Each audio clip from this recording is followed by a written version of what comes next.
Аржитгнээ стач. Шудрагаас Тийш Баатар шангар бата бороо нэгэн газар хоороо бидний сонс олон юм бидний. За ингээд манай Битгий сонс подкастын 79 дахь дугаар та бүхэнд хүрэхэд бэлэн болоод байна. За одоо яг одоо энэ өвчин тархаад байгаа энэ үед бол манай UB Comedy Club үйл ажиллагаагаа төр завсарлуулад гэхдээ одоо нэвтрүүлэг одоо өөрсдийнхөө видео контентын зүйлүүдийг бол зогсоохгүй баг улам эрчимжүүлээд явж байна. Тэгээд өнөөдрийн одоо дугаарт маань нэгэн эрхэм зочин хүрэлцэн ирээд байна. Та бүхэн бүгдээрээ сайн мэдэх бах. Одоо бидний манай студид Ганхуу ах маань хүрэлцэн ирээд байна. Сайн байна уу та? За сайн байна уу.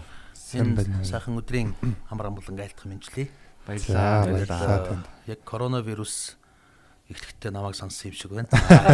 70 идэх нэглээ. 79. Тэр нь альва нэвтрүүлгийн дандаа ихний 10-д багтдаг хүн. Тийм өнгөрөө. Ахыг 20 орсонд уучлаарай. Гэтэ яг ер нь коронавирус ихснээр өрсөн зүг болж байна. Ягаад тэгэхээр одоо л бүх юм зогсонгүй байдалтай. Яг юм подкаст, видео, контентууд за тэгээд ингээд кофе мофе гоё delivery те гэрээсээ гарахгүй бүх юмаа захиалдаг ийм үед аль болохоор одоо сонсогч ихтэй гэж бодож байна. Бүгдээрээ гэртээ байгаа, эсвэл машиндаа байгаа. Тийм учраас маш зөв үед нахыгаа урьжээ. Тийм таныг бол бас оролцуулъя гэж эртнээс бодож ирсэн бас би аялаад явцсан байлаа гэж. Харин тий ахыг одоо олоход их хэцүү те. Дээр нөгөө нэг хотын соёлын талаар нэг иглэр нөгөө бүрэн зураглаггээд нэвтрүүлэгтэр Ганхуу ахын урилгаар бас оролцсон байгаа. Тэгээд тэр бас гоё нэвтрүүлэг. Тийм одоо сая ахад Улаанбаатар хотын нөгөө түүхэн 380 жилийн явсан шүү дээ. Тийм Улаанбаатарын 380 жилийн яваар бүрэн зураглаггээд иглэл үзээс их гоё нэвтрүүлэг явуулдаг. 3 дахь жил 4 дахь жилдээ явж байна уу. Тэгээд би анхных нь болохоор өөрөө зочноор орж ирсэн. Тэгээд намайг ам фигур сайттай учраас модератор болгоод сая ахад нэг хийсэн. Ахад нэг хийсэн. Тэгсэн харин миний бүр тас мэдхгүй сэдвэр авч модератор болгоод финтек сэдвэр. Гэхдээ яг би тэгээд хэрэглэгч талаасаа бол финтекийг бол яг мэднэ. Гэхдээ яг миний нэг урьдсан зочд нь бол бүгдээрээ яг энэ финтек дээр ажиллаж байгаа их мундаг залуучууд байсан учраас удахгүй бас иглэр гарах байх. Гоё нэвтрүүлсэн бахаа гэж бодож байна. Тий, хотын соёлын талаар ярилцаад тэр дунд нас одоо комеди урлагаа бас төлөөлөөд тий ингээд орсондоо бол баяртайгаа тэгээд тэр үедээ бас ахыг бас нэг хальт өрсөн байгаа тий нэг комеди ийм бидний ийм нэг юм ярилцлага хийдэг юм подкаст гэсэн. Тэгээд манай нэвтрүүлгийг бол ер нь ихэнхдээ ер нь монголчин өөрөө их залуучуудын орон залуус ихтэй тэгээд залуучууд их сонсдог гадаадд амьдарч байгаа монголчууд их сонсдог. Ер нь их юм контентээр цангаж идэг юм байна. Тийм ер нь бол илүү монгол руугаа. Тэрийг би өөрөө нөгөө амьдрал дээр мэдэрдэг байхгүй юу? Ер нь бол бид нар ингээд мэдээж мэдээллийг сурвалжууд их байгаа боловч төдийлөн их хайхтар Монголд байгаа хүмүүс нь яадаг юм бэл шүү дээ. Яг гадаад байгаа хүмүүс бол жинхэнэ яг монголоор санагалзаж тэр контентууд болон Монголын мэдээллийг бол биднээс илүү үздэг юм бэлээ. Тэрийг бол биеэрээ мэдэрсэн. Тэгээ ирэхээрээ үзэхэй гэж тийм бах та. Ер нь бол тийм. Ирэхээрээ үзэхэй гэж тийм шүү. Санаад. Гадны юмыг үзээд баг тий. Баг эсрэгээрээ тий. Энд ирэхээрээ гадны юм үзчихээ тэнд бахараа Монгол юм үзэн. Тэгэхээр мэдээллийн хувьд бол баг гадна байгаа монголчууд нь биднээс илүү Монголын талаар мэдээлэлтэй гэсэн. За Ганхуу ахаар сонь сайхан юу байна да? Одоо сайхан үйлчж байна уу?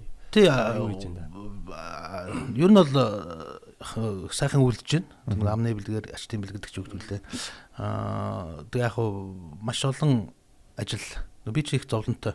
Яг нэг ажил яг ингээд сэтгүүлч нар байнга асуудаг. Ганхуу хаа яг таны гол ажил чинь юу гэдэг би өөрөө бас мэддэг байхгүй тий. Яг аль нь гол юм болоо гэх тий. Маш олон одоо ийм салбарт өөрийнхөө хэмжээнд тийм ээ. Одоо ингээд ажилтдаг болохоор завгүй байдаг. Ерөнхийдөө бол тийм учраас ажил бол аль төрөлдөө сайн байгаа. Гэтэ одоо коронавирустай холбоотой зарим нэгэн салбар маань урлагийн салбар бол уналтанд орсон. Харин бид нар ч гэсэн хэцүү байгаа. Тэгээ тоглолт моголцоо гасцсан. Би ч нөгөө боёнжаагийн хилдэгчлэн баарны дууч учраас баарны ордон уудахаар хамтлагаа дуудахаа хэлчихнэ. Одоо удахгүй бас бүр ингээд бар ресторан пабуудыг хаах гэж байгаа шүү дээ. Тэр бол би бас буруу гэж бодохгүй байна. Үнэхээр дэлхийд даяараа одоо энэ айхтар коронавирус занхил байж байгаа чинь бид нар бол одоо сэргийлэх нь маш зүйтэй. Тэгээд манай төл засаг маань энэ дээр бас тодорхой хэмжээ маш сайн ажиллаж байгаа гэж би хувьдаа харж байна.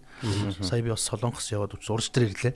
Тэнд бол манайхыг бол бас арай жоохон сул байх шиг хэдий тэнд Солонгост коронавирус илэрсэн ч гэсэн манайхыг бол арай сул байлаа. Манайх энэ дээр чанга ажиллаж байгаа надад их таалагдаад байгаа. Яг тэгэхээр зүгээр энэ тенденцийг би бас нэг олон улсын эмч мэмчийг таньдаг хүмүүний хувьд бол ингээд асуухаар яг ингэж хэлж болдго юм болов гүмэд хятад маань яг бас хэцүү байгаа юм шиг үлээ. Яг ингэ дарах тал дээр вирус одоо анти вакцин энэ нь олдохгүй ч юм уу энэ дээр ажиллаж байгаа боловч удаашраад энэ бас тийм бид нар 3 сарын 2-ын хүртэл карантинлцсан байгаа боловч цаашаа сунгах магадлал айгүй өндөр байгаа. Тэгэхээр зүгээр альва нэгэн крайсисыг бас боломж гэж харах тийм тохиолдол байдаг. Тэгэхээр би зүгээр энийг яг юу гэж хараад байна гэхээр бид нар 20 онд Монгол улс нэг сая жуулч аав энэ төр гэдэг нэг таргет зорилго тавьж исэн. Би ч өөрөө нөгөө төлөөлөгч байхдаа бас тэрийг ярьж лээсэн л та.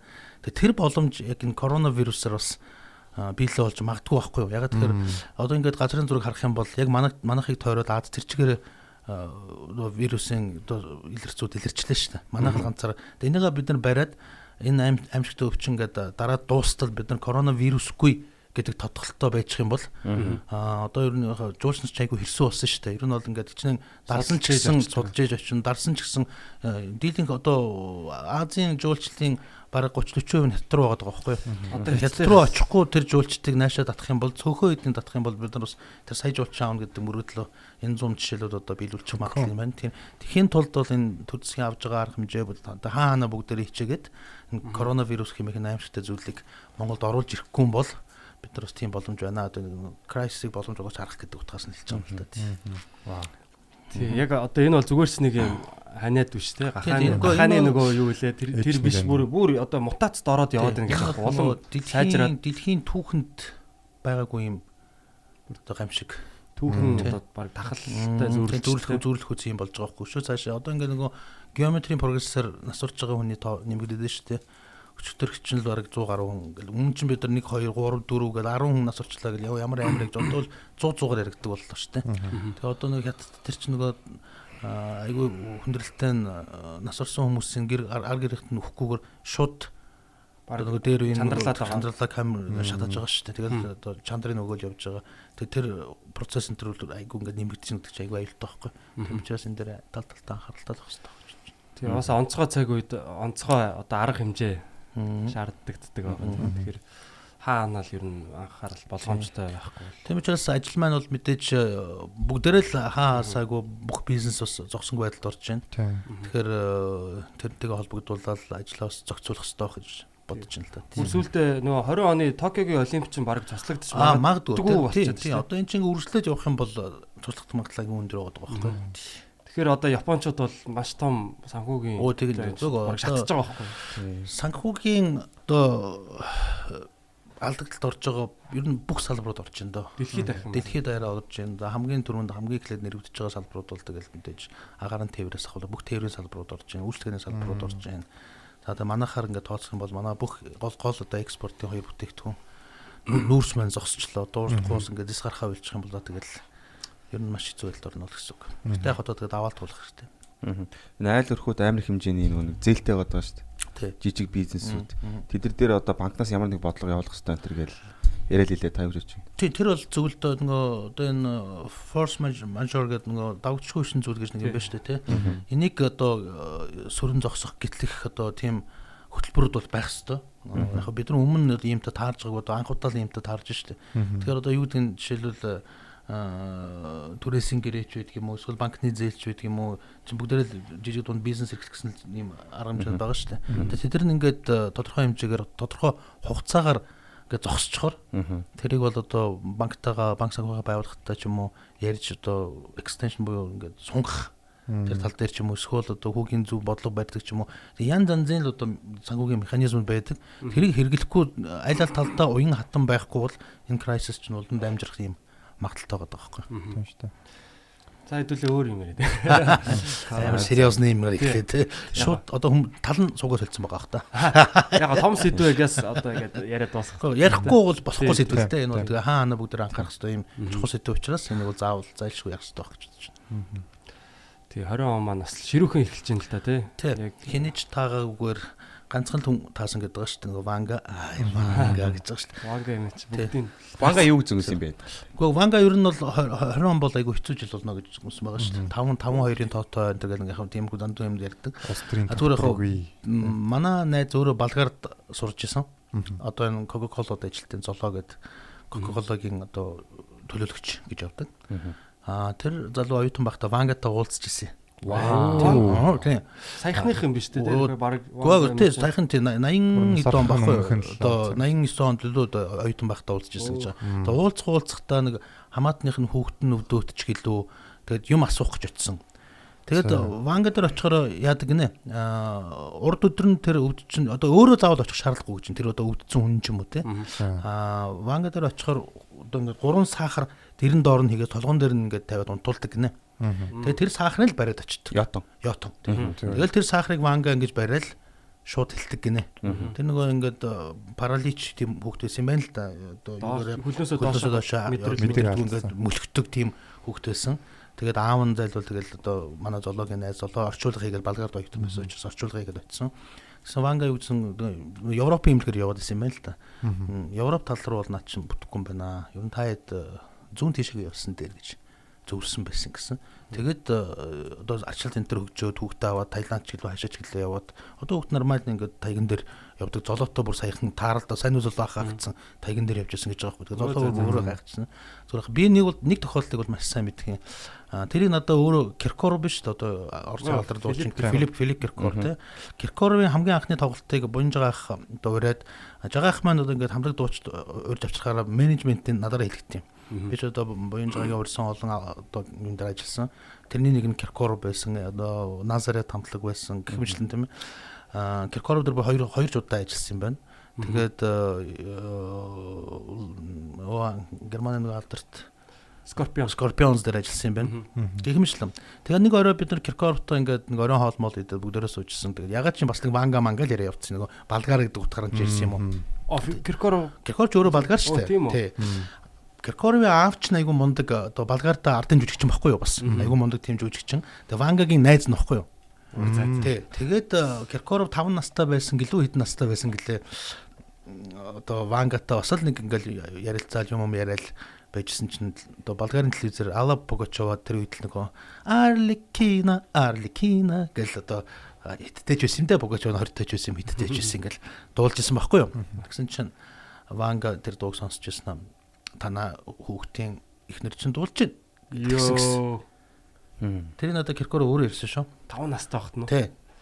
Яаж одоо тэгж аавд л ярихгүй юу?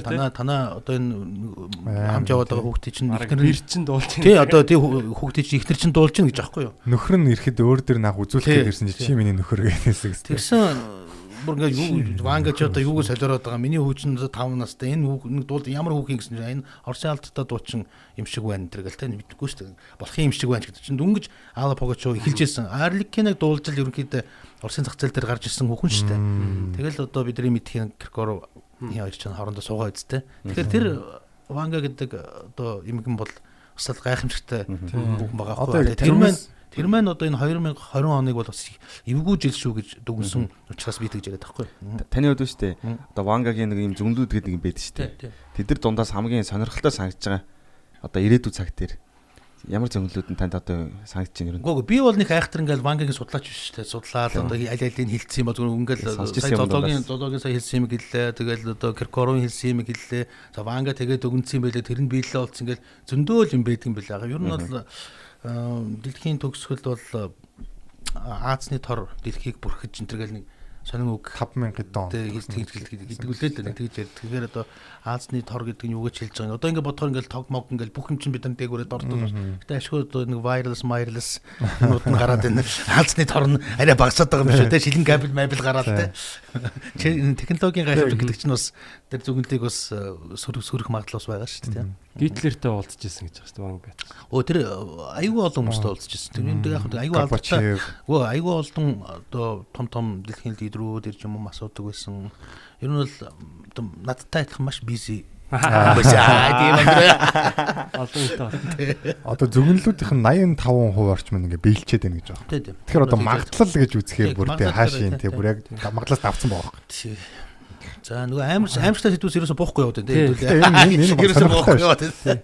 Анхуу байхдаа хитэн орноор аялсан бай одоо. Тий яг нөгөө тоолжсэн. Яг тоолжсэн гэхээр нөгөө сэтгүүлч болгон яг батаашаа асуудаг байхгүй юу? Тэгэл би нэг одоо юу лээгээл нэг тийм рафли нэг тоо хилдэг. Тэгээ нэг удаа бүр ингээд газрын зураг гэртээ авч тавьж байгаад нэг хэдэн хатгадаг зүү авч тавьж байгаад их нэртэйгээ хоёулаа ингээд хатгсан байхгүй. За энэ ийш явсан гэл. Тэгээ давхарцсан тоогооргүй шүү дээ. Очиж үтсэн бүх газараа ингээд. Тэгсэн яг тэр тэгэж хатгаж байгаа үед 113 байсан юм. Тэрнээс хойш чинь би бас нэлээд явчлаа. Одоо ингээд 118 дахь орноо сая Минмар гэдэг улсаар хамгийн сүүлд яваад нэвтрүүлэг хийгээд ирлээ. Тэгэхээр давхардаагүй тоогоор 118 гэдэг бол одоогор бол Монголдо number 1 юм бэл. Number 1 гэхээр ягаад чи инх хоёр бодогдоод байх юм. 118 улсаар явсан байна. Тийм. 118 улсын 87 орн нэвтрүүлэг хийсэн байна. Багтаа үздэг байсан л та. Яг одоо алтаах. Өөрөө ч таалаа. Тэг юм их сонин штэ. Mobicom. Одоо бас нэг банка шиг юм ярих гэдэг. Бидгээр та нар тиймд итгэдэг юм уу? Тийм нэг одоо нэг ерөөсөө сандгүй мандгүй хүнийг нэг гинт ингээл нэг зурс ингээл орж ирэхээр гараад ирдэг ч юм уу, уцаар ирдэг ч юм уу нэг тийм байдаг шүү дээ. Айгуу сонин. Тэгээд нэг одоо ингээл өөртөө аялч нь хамгийн анх 25-ын алтаах санаачлаад нэмсгэлийн гамбалд дахыг аваад зүүн Азийн 8 орноор анх явсан байхгүй юу? Вьетнам, Лаос, Таиланд хаагурч явлаа да. Тэгээд тэр нэвтрүүлэг чинь айгүй бүүн болохгүй. Одоо тэр үед ямар voice яг түн шиг мөшиг байсан биш. Хамгийн том контент чинь яг түн шиг биш яг түн шиг юу байдаг шүү дээ. Заавал өөрийнхөө хамгийн том контент яг түн шиг мөн л дөө. Тэр үед одоо хамгийн гоё контент чинь одоо тэг яг ингээд хүмүүс санаалтай шүү дээ. Хүн болгоны хүсэн хүлээж үздэг нэвтрүүлэг чинь үргэлжлэл айл байсан байхгүй юу? Тэр үед ягаад тийм байсан гэдэг нь яг нэг хайхтай чанар одоо ингээд эргээд нөгөө нэвтрүүлгийг ингээд харахаар амар чанартай хийгээгүй л дээ. Үгүй агуулгын чанартай. Дээрээс нь нөгөө хүн болгон гадаад явж чаддгүй байсан үе. Санхүү мөнгөний боломжоос болоод тэр болгон ингээ нэг олон орноор явдггүй байсан учраас тэр нь тэгээд тэрийг алтаах чинь амар easy хүнд бас үргэн штэ. Загнах нэг юм цагаад өө энэ ч жоохон дими орон байна энэ тэгээд би болохоор аль информашн өгөх талаас нь жоохон судлаад тэр үед ч юм интернет гэж юу ч байдгүй юм үед л битгой чинь тэгээд ямар ч судалгаагүй за тийшээ явъя гэж явчихдаг. Очоод одоо юугаач үзхий яах хаанч орох юм мэдэхгүй. Тэгээд тэрийг тэндээ очичээ судлаад явдаг. Тийм л нэвтрүүлэг байхгүй юу? Тийм учраас тэр нэвтрүүлэг маань одоо нэлээд тэр хүмүүст хүрж исэн юм шиг байгаа. Таны одоо хамгийн очиж исэн яг тийм юр бусын тийм улс одоо орон соёл юу байсан бэ? Тэ яг сэтгүүлч нар ингэж асуудаг байхгүй юу? Бүгд яг би тэр хариулсаар байгаад яг нэг би юу гэж хариулдаг вүлээ гэх. Хамгийн түрүүнд ингэж асуудаг. Та яг хэдэн орноор явсан бай гэх. Тэгэхээр яг тэр хариулдаг байхгүй юу? Яг энэ олон орн дотроос танд сэтгэлч нь аль нь илүү гоё мэдээж хүн их сони юм байл шүү дээ. Бүр ингээ гайхаад. Тэ одоо ингээд нэг эхлээд бол аялах гэж байгаа хүмүүс бол мэдээж тэгэл нэг Европ явж үзсэн, Америкт нэг хөгжилтэй орнуудыг дандаа боддог байхгүй юу? Эмирэйтс явж үзэж гэх юм уу те. Тэгээд бүх тэр хөгжилтэй орнуудаар нь яваад үзээд хараад ингэснийхаа дараа илүү нэг экстрем тэ одоо нэг тийм сонин содон юм руу их зорддог болчт юм байлээ. Одоо тэгэл Бангладеш яваад үзчихийч гэдэг юм уу. Хаанч үдин тийм Австралич тийм хаанч үд. Тэгээ бүр ингээд содон болоод ихээр нөгөө аялахээсээ илүү ингээд бүр экстрем спорт болооч явдаг юм. Тэр ууланд нь аваад үзчихийч гэдэг юм уу тийм үү. Одоо миний уулчин болсон түүх чинь тийм тэрнтэй холбоотой шүү дээ. Тэгээд зүгээр яг надад бол Антарктид төв бол тэр үедээ би яг 5 дахь Монголд нь болж очиж исэн. Гэхдээ Антарктид төвийн гүн рүү орсон хамгийн анхны Монгол. Дээрээс нь Антарктид төвийн хамгийн өндөр ууланд Монголынхаа далбаг мандуулсан анхны уулчин болж исэн. Тэр надад их тийм содон сонин. Тэгээ хамгийн гол нь шөнийн 2 цагт ингээд Антарктид төв дээр ингээд Руслан гэдэг Оросын амар том тэр ганцхан тийм Монгол нэстэй өөр Монгол нэсгүй. Тэгээ тэрүүгээр ингээд лендинг ингээд бууж хахад ингээд нартай байж байгаа байхгүй шөнийн 2 цагт. Тэр надад тийм одоо хизээч нэг мартагдашгүй нэг гоё тийм тэнгүүртлээ бүр 5 цагаан ингээд тийм нэг runway энэ чинь тийм same time биш дээ зүгээр яг цэвэр ингээл мөсөн дээр бууж байгаа ингээл тэгэл. Тэгээ тэр мөрний бол надад айгүй гоё санагдж ирсэн. Тэгээд яг нөгөө туршлагагүй уулчин одоо хүний хувьд нөгөө уулчтын цаггүй зүгээр бидний энгийн зүудэг ийм цагтаа явцсан. Сүүлдээ ингээд айгүй олон хоноод ирэхээр Хизээч нэг наран жаргахгүй байгаа байхгүй юу? 24 цаг нартай. Тэг өвөл авсан. Тэгэхээр өвлөл очих боломжтой. Ерөөсөө Антарктикт бол 12 сард 1 сард. Тэр үед нэг хасах 30 градус гэдэг байхгүй юу? Бусад үедээ бол хасах 70 градус байхгүй юу? Тэгэхээр очих ямарч болцоо байхгүй. Тэгэхээр 1-2 сарын гэптэр л бүгдээ очиж байгаа. Маш олон улсаас ингээл бүх уулзалтын төлөө очиж байгаа юм л да. Тэр надад ерөөсөө санаас гардгүй. Ягаад тэгэхээр сүүлдээ нөгөө шөнийн 2 цаг болоод энэ өдрийн 2 цаг болоод энэ гэдгийг мартчих юм бэл. Хизээ унтаад байгаа, хизээ унтахгүй байгаагаа ч мартчих юм бэл. Тэгэхээр тэр надад нэг тийм сонин содон улс санагдсан. Зүгээр яг улс талаасаа ингэж ярих юм бол Бутан гэдэг нэг улс байна. Тий. Тэр бидний гэдэг үлээ монголоор. Балбан яг хажуудлынх нь. Хил залгаа гэсэн үг, сасет гэсэн үг. Бутан гээд 700 гаруй хүн амтай их жижигхэн улс.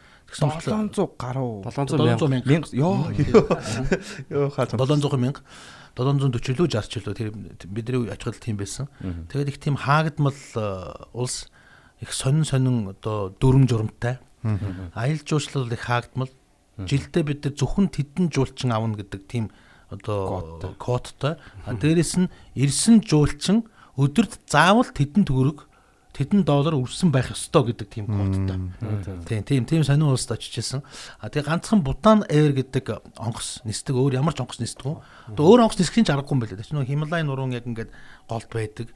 Аюулгүй өндөр ингээд лендинг хийгээд онгоцоор буухад үжээд чинь бид нэг онгоцоор нэг энгийн явах чинь үүл мүл зүсээл үүлнээсээ доошоо ороод тэгэл буудаг үстэй. Тэг чин үүлний доошоо орох гээд байгаа юм шиг мөртлөө ингэсээр буучих байгаа юм чи. Лендинг хийсний дараа үүлэн доор байх жишээтэй жишээлбэл тийм уулан дээр байдаг улс гэх юм уу да. Тэгээ бүх замууд нь ингээд уулаа хярсан юм дээр байдаг. Тэгээ аргачихгүй юм байна. Тэр чинь нөгөө доор зам хийчих юм бол нөгөө маш их уулын устай. Зам нь тесрэхлийн аргагүй ус урсаар байгаа. Тийм учраас замууд нь дандаа уулынхаа орой дээр. Тэгээ тэр замаар нэг хотоос нөгөө хот руу гэнэ хотсоод байх юм байхгүй л та нэг villages нөгөө тосгон руу явхад бол үүл бол дандаа тэр доор хийдэг. Тэгээд яаж одоо тийм улс үнэхээр юм гоё. Тэгээ нэг тэгсэн мөртлөө хүмүүс нь амар nice. Бүгдээр албан ёсны хэл нь англи хэл. Тий. Хоёр хэлтэй, Бутан хэлтэй, англи хэл. Колон байгаагүй баха. Би зүгээр байсан байж магадгүй. Байсан бол тийм байгаа. Одоо түүхийг би мартчихэж. Зүгээр ямар ч байсан албан ёсны хоёр хэлтэй, нэг нь Бутан, нэг нь англи. Тэгээд зүгээр 8 настай одоо балчраас цагт 80 настай буурлууд нь бүгд англиар ярина. Communication тэгэхээр амар easy болно. Бүр амар perfect ярина. Тэнгуутаа эн чинь аюу гоё тийм хичнээн тийм одоо барууны хэл мэл мэддэг энэ боловч өөрсдийнхөө үндэсний тэр одоо соёлоо аюу гоё хатгалаад үлдсэн. Тал хувь нь бүгдээрээ юм гоё дээлээ өмсдөг. Тэрийг гоо гэж нэрлэдэг. Тэгээд тал хувь нь Дорж гэдэг. What's your name? My name is Дорж гэдэг. Дараагийн хүнтэй my name is Дорж. Бүгдээрээ Дорж гэдэг нэртэй. Тал хувь нь Дорж гэдэг нэртэй юм уу? Дулмаа гэдэг. Тийм. Тэр чинь яг одоо эн чинь нөгөө төвд нэрүүд ч тийм. Төв манайхан чинь ихэнх бас төвд нэртэй юм чинь тийм.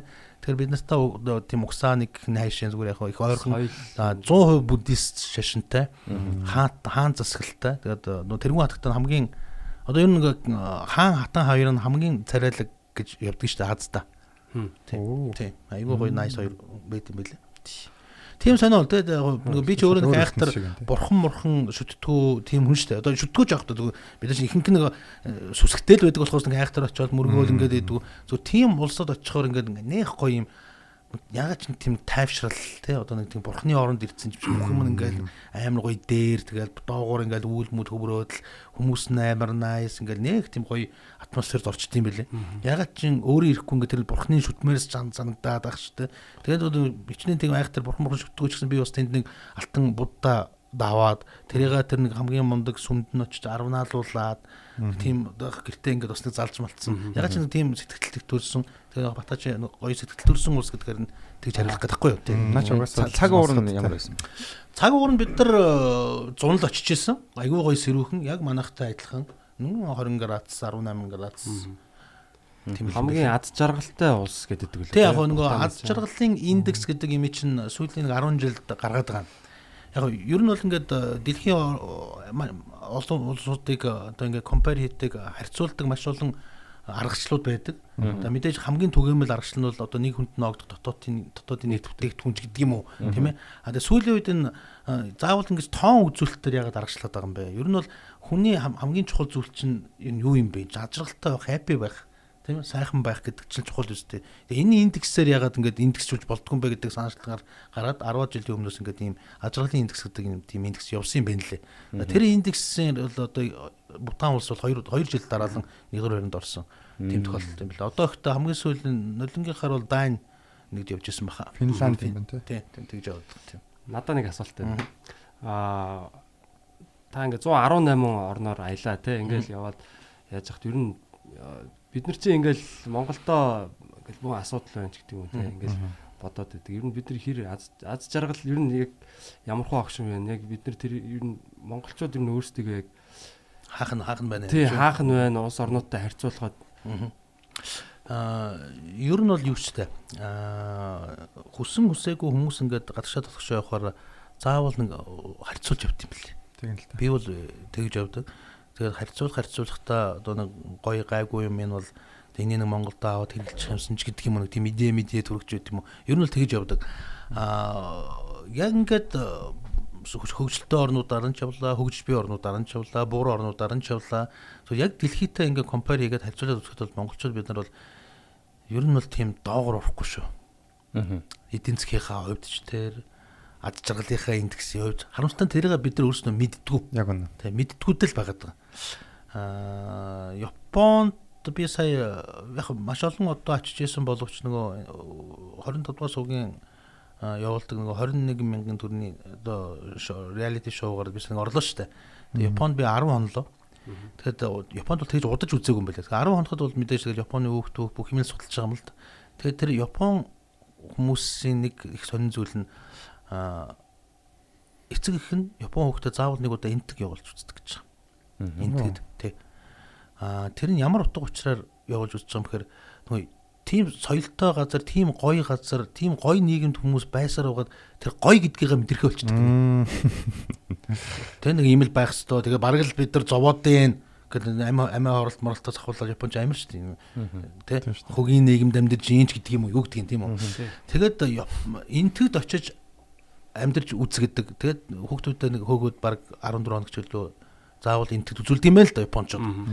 Тэгэхээр энтэгд очихоор яагаад тэр юу ч хөө мөртлөө гадаа гудамжинд ингээд нэг картон дэвсээд насаараа амьдарч байгаа мөртлөө яагаад тийм happy байгаад идэх юм бэ гэдгийг олж мэддэг гэж байгаа хгүй юу. Тий. Тэгэхээр энэ нөгөө happy байх, ажралтай байх гэдэг чинь яг юунаас хамааралтай юм бэ гэдгийг бол одоо олох хэрэгтэй байхгүй юу. Тэр зүгээр би зүгээр ингээл энтгээр яваад Бангладешээр яваад одоо ингээл маш олон ядуу буураа ингээл орнуудаар яваад харьцуулаад үзэхээр бол Монгол бол үнэхээр гайхамшигтай байхгүй юу.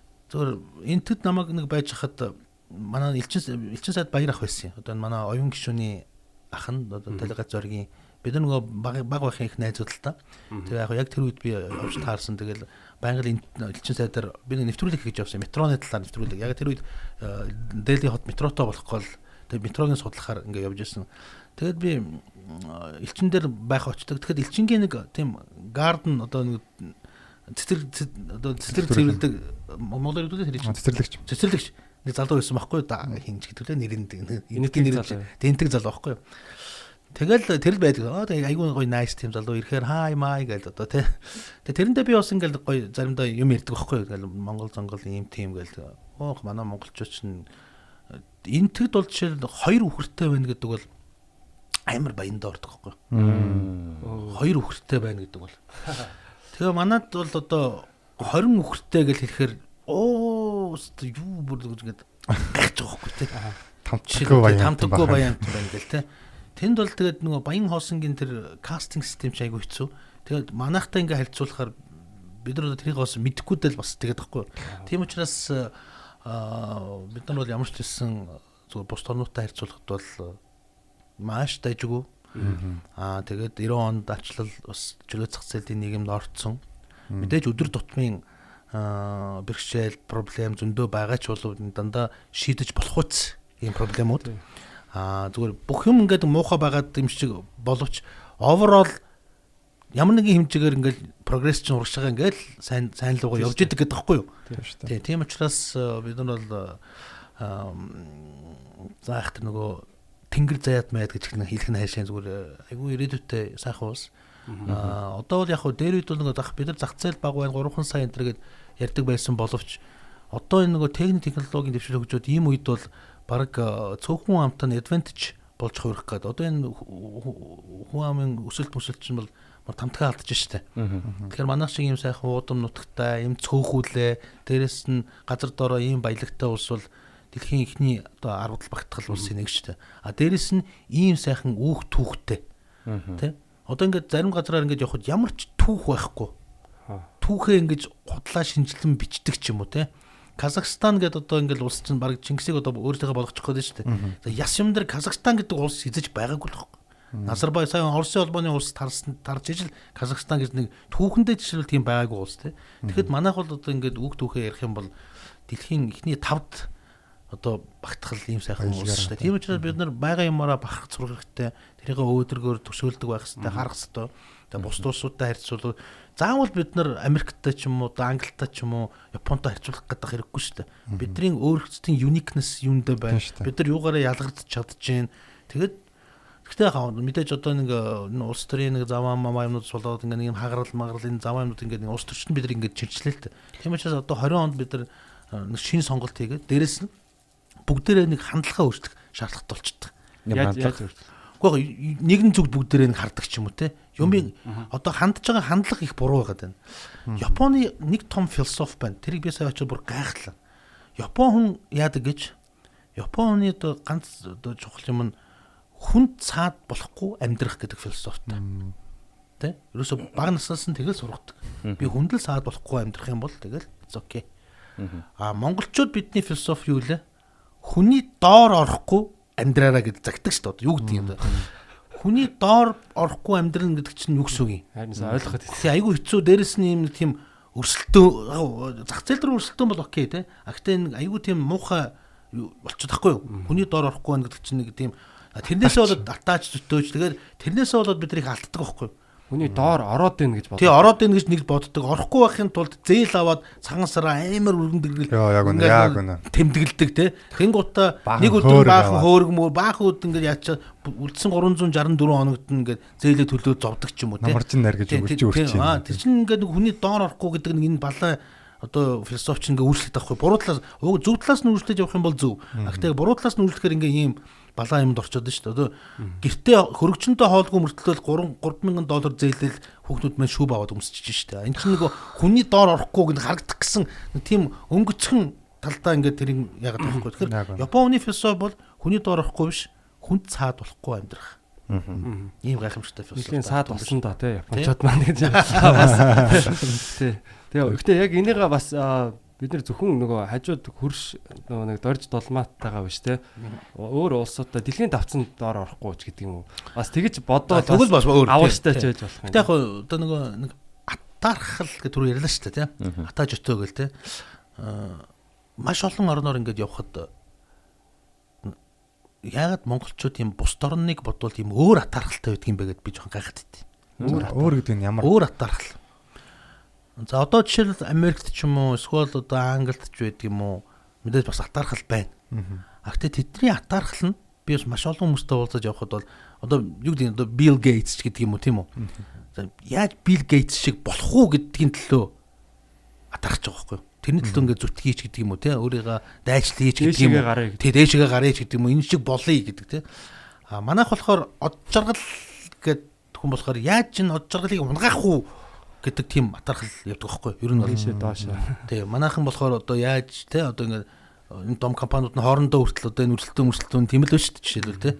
Яаж энэнийг надаас илүү баян болохгүй байх уу гэдэг юм уу нэг тийм. Тэгэхээр би ингээд тийм өөр атархал хараад байгаа байхгүй юу? Яг монголчууд бидний нэг энэ нэг хуваа хичээсэн нүүдэлчин соёл иргэншилгээд бол нэг талдаа их гоё юм шиг мөртлөө тэр философи нь өөрөө одоо энэ нийгэмшэд байгаа амьдралд бас их таарахгүй байгаа байхгүй юу? Тийм хуваа хичээсэн, амиа утсан, нийтж биш, нэгнийхээ төлөө биш те. Одоо нэг ийм цус одоо бидний нэг цуснд байгаа нэг ген гэж ярьдаг шүү дээ бид те. Тэр нэг жоохон садаа болоод байгаа юм болоо гэж бид харж байгаа. Гэтэ мэдээж нэг цаг хугацааны хувьд илаашраа тэгээд гайгүй болох л гэдэг те. Тийм учраас бид тэр хандлага гэдэг юм хэдүүлээ нэг өөрчлөё. Одоо нэг арай өөр хандлага руу оръё. Нэгнийхээ төлөө одоо яг ингээд нэг тийм тэр тал руу явъя гэж байгаа юм. Тийм бид нар ч гэсэн одоо сүүлийн үед нэг юм бодоод байгаа байхгүй. Одоо нэгэн зүгт хандъя гэдэг шүү дээ тий. Тэгэхээр яг бүгдээрээ яг нэг ийм алсын хараатай явуулна. Тэгчвэл дор дороо тэрний төлөө өөр өөрсдийнхоороо ингээд яваад өөрсдөө хөгжүүлээд явах юм бол бас хүн яг өөрийнхөө ажлыг үн сэтгэлээсээ хийвэл би сая өчтөрх нэг пост тавьсан. Одоо ингээд нөгөө орой болгон телевизээр тэр нэг дохионы хилэний бүсгүй ингээд тайлбарлаад байгаа шүү дээ. Одоо манай нөгөө төрсгийнх ингээд мэдээлэл хийгээд хажууд нь тэр бямба гэдэг юм байна. Бямб хинглээд.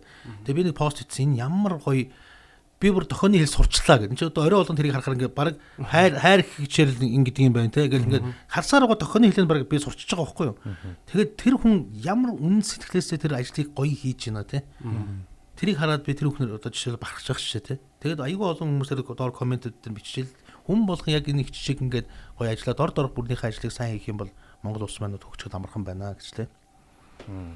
Тий хажуугийнхаа хүний юуг хараал те.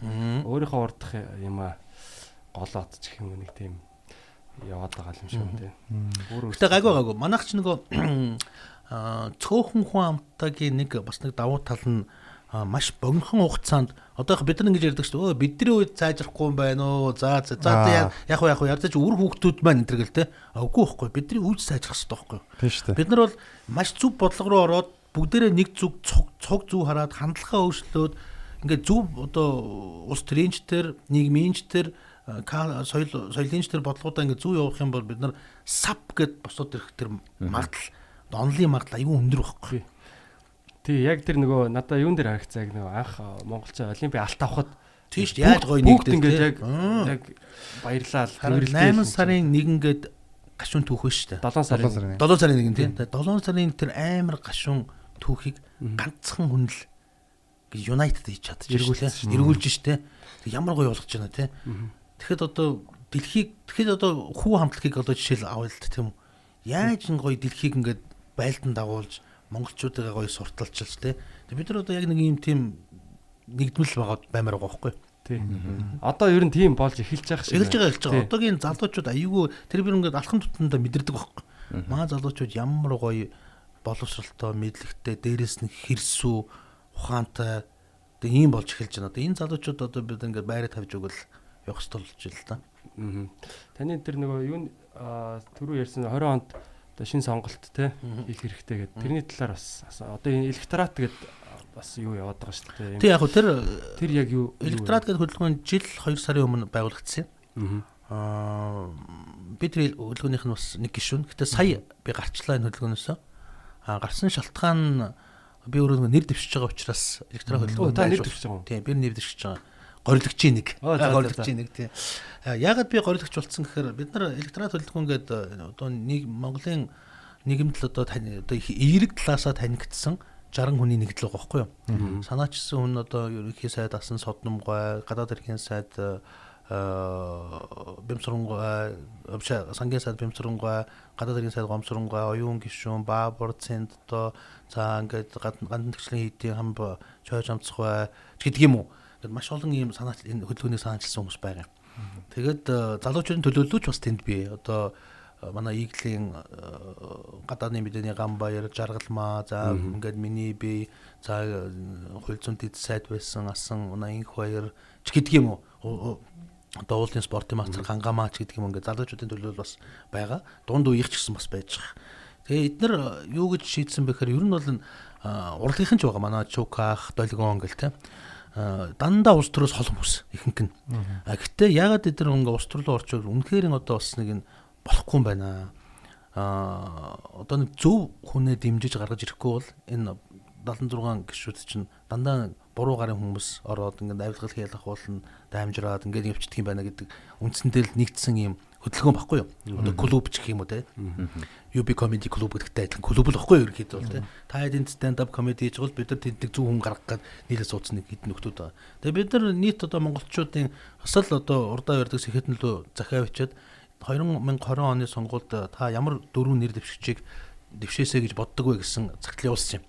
Бид нар 2000 гаруй нэр ирсэн. Тэгээ тэр нэр дотор манай электорат хөдөлгөөн дотор байсан 3 хүний нэр айгу зөнхөлж их явсан байхгүй юу? Одоо дефакто жагаах одоо хууль зүйн яамны сайд асан инх хоёр миний бие. Ингээ 3 хүний нэр нэлээ явсан учраас электрон төлөвлөгөөнөөс юу та 3 маань ч гэсэн дэвшүүл яасан бэ гэдэг санал тавиад тэгээ сая одоо өнгөрсөн чуулганаар бид 3 электрон төлөвлөгөөнөөсөө гарч байгаа. Яг гарч байгаа шалтгаан юу гэхээр электрон хөдөлгөөн бол өөрснөө нэр дэвшихгүй гэдэг ийм статустай хөдөлгөөн байхгүй.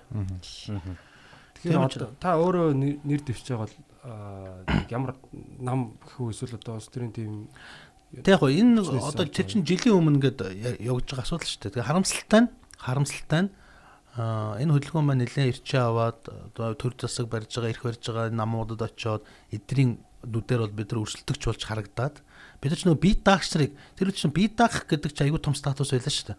Бие даагчрал руу илүү хүмүүс ханддаг болсон үе байлаа шүү дээ. Нодлын энэ чинь бол ягаад тэгэхээр за энэ бүтэхгүй байна. Энэ хоёр нам бол бүтэхгүй байна. Одоо нэг гайгүй гэсэн хүмүүсийг бие даалгаад үзүүл болох юм байна гэдэг тийм тенденц явсан байхгүй юу? Тэгсэн чи яг тэрийг одоо соргоор эдгээр чинь байнгын судалгаа хийж байгаа шүү дээ. Ирэх барьж байгаа чинь сар болгон судалгаа хийж идэв шүү дээ. Тэр чинь ингээд түүх судалгаа хийгээл нийгмийн одоо хандлагыг ингээд байнгын судалж идэг хүмүүс. Тэгэнгүүт за энэ электрал гэдэг хөдөлгөөн гараад ирлээ. Эдгээр ер нь бол одоо бас нэлээд сонгуульд идэвхтэй оролцох юм шиг байна. Нэр бие даагчдыг дэвшээд Монголын шилдэг энэ хүмүүс ардан зогсчоор одоо бид яах вүлээ гэдэг. Тэнгүүд сонгуулийн хуулиа өөрчилж эхэлж байгаа байхгүй юу? Ер нь бол сонгуулийн хуулиа эдгээр чинь яаж өөрчилж чинь тий. Сонгуул болгоны өмнө л сонгуул болгоны өмнө одоо эдгээр чинь сонгуулийн хуулиа өөрчилчөөд ярихтай байхгүй ярьдаг шүү дээ. За одоо энэ томсгосон тойрог бол монголчууд бидэд хамгийн ээлтэй тойрог юм байна. Мөнгөний нөлөө багасах юм байна, тэгэх юм байна гэх тий. Цаанаа яг ямар цаанаа бол хамгийн түрүүнд ингэж ярьдаг. За одоо ингээд бүгдээрээ цугларна шүү дээ эдгээр чинь. Одоо Монгол Ардын намын одоо бүлэг нь ингээд цуглараад хаалгаад үгжиж аваад за хуулиа яаж өөрчлөвл бид нар гарахаар байна гэж хэлж асуудаг байхгүй юу. Тэрэндээ тий. Тэгээд тэрэндээ тохируулж энэ хуулийг чинь бид нар өөрчилж байгаа. Тэнгуут бие даагчрыг хааж байхгүй юу. Тойрог томсгоод ирэхэд бие даагч нар гарах магадлал айгүй өндөр бага болчихж байгаа. Дээрээс нь олон танигдаагүй хүмүүс сонгуулийн богинохон хугацааны суслахааны үеэр танигдах айгүй хэцүү болчихж байгаа байхгүй юу. Тэгэхээр хүссэн хүсээгүй бидрийг нэг тийм нам эвсэл одоо юу гэдгийг тийм рүү одоо шахаж ийн гэсэн үг л дээ. Тэгээ яг бидний одоо тэр олон нэр дотор хүн намын маш олон залуучууд байсан. Тэгээд сая бас хүн нам социал демократ хоёр эвсгээр зарлалаа. Тэгээд энэ эвсэлтэй бол манай электорат хөдөлгөөн бас хамтарч ажиллая гэдэг тэр залуучууд илэрхийлсэн баг. Тэгээ одоо арай цаг нь болоогүй байна. Харж. Одоо тойргоо томсгоно гэдэг бас яг зааж байгаа задлаад үү. Тий, яг юу гэж ойлгох вэ? Одоо эн чинь 76 тойрог тэгээд Улаанбаатар хот чинь хэдэн байдаг хэдэн мандат яадаг гэдэг. Ер нь бол яг зөв мэдээллийн чанартай яхад бол сонгуулийн 3 систем гэж байгаа. Явуулдаг аргачлал. Нэг нь бол мажоритар, нөгөөх нь пропорционал, гурав дахь нь холимог. За энэ сонгуулийн тогтолцоогоор бид нар аль алингаар нь одоо сонгуул явуулж үтсэн. Бид нар чинь 92 хоноос хойш ингээд нийтдээ 7-8 сонгуул явууллаа шүү дээ. 92 онд бид нар яг энэ томсгосон тойрог тэгээд 2008 онд бас энэ томсгосон тойрогоор явуулж ирсэн байхгүй туршлагатай. Тойрог томсгоно гэдэг нь юу гэсэн үг вэ гэхээр өмнөх сонгуул дээр та нар бол нэг хүнийг оруулаад дугуулж ирсэн шүү дээ. Тэр нэг жижиг мажоритар гэдгийг хэлээд байгаа. За одоо ингээд олон намаас Монгол Ардын намаас тэр, Арчсан намаас тэр, Эрдэнэ зураг намаас тэр, ногоон намаас тэр шиг тийм үү тийм ингээд намуудыг нэг хүмүүс тэгээд орно ингээд бие даагч нар тэр гээл нэг А4-ийн хуудсан дээр ингээд орж ирж та нар. Тэгээд тэрийг харж байгаа за би энэ удаагийн сонгуулиар энийг дэвшээ сонгоё гэд нэг хүнийг л дугуулдаг шүү дээ. Нэг хүнийг. Одоогийн онцлог нь юу гэхээр мандатын тоогоороо тойргийн томсгочж байгаа. Одоо жишээлбэл Чингэлтэй дүүрэг за хаан уул дүүргээр. Хаан уул дүүрэг өмнө бол 3 мандаттай байсан тийм. 3 жижиг тойрог байсан гэсэн үг байхгүй юу?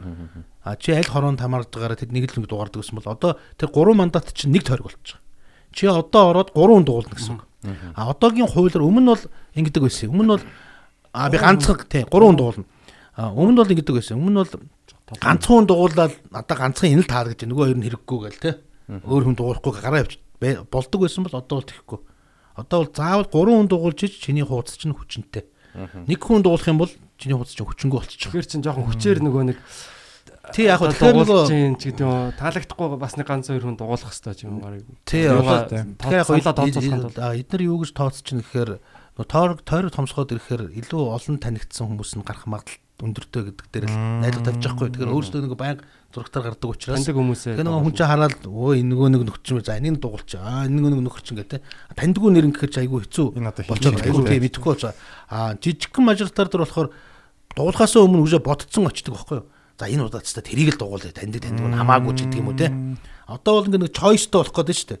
Тэгээ энэ choice-ын дундаа эдгээр чинь өөрснөө нэг буцаад гарчих магадлал өндөр гэдэг. Гэхдээ ер нь бол сонгуулийн хуулийг өөрчлснөөр дандаа бүдэрж исэн. Яг 16 онд сонгуулийн холимог тогтолцоотой байсан тогтолцоог ачсан нам чинь жижиглээд жижиг 76 дээр бид нар гарах юм байна гэж тооцоолсон чинь өөрснөө тэгээд хожигчлаа шүү дээ. Одоо Монгол Ардын нам бол бас энэ дээр гарна гэж тооцоолоод одоо тэгэл хожигдох магадлал айгүй өндөр. Толгой эргүүлэхтэй хамгийн чухал юм нь би зүгээр одоо ингэ танахыг залуучуудыг сорихдаг гэсэн шүү дээ үздэг хардаг гэсэн те. Залуучуудыгаа сонгуулаа нэг удаа очиод өгөөд очоо гэж хүсмээр байгаа. Монголын боломж олгоод тийм Монголын одоо жишээ энэ чинь сонгуулийн цикл чинь 4 жил шүү дээ. Сонгуулаа бид нар 18 наснаас өгдөг ийм үндсэн хуулийн эрхтэй шүү дээ.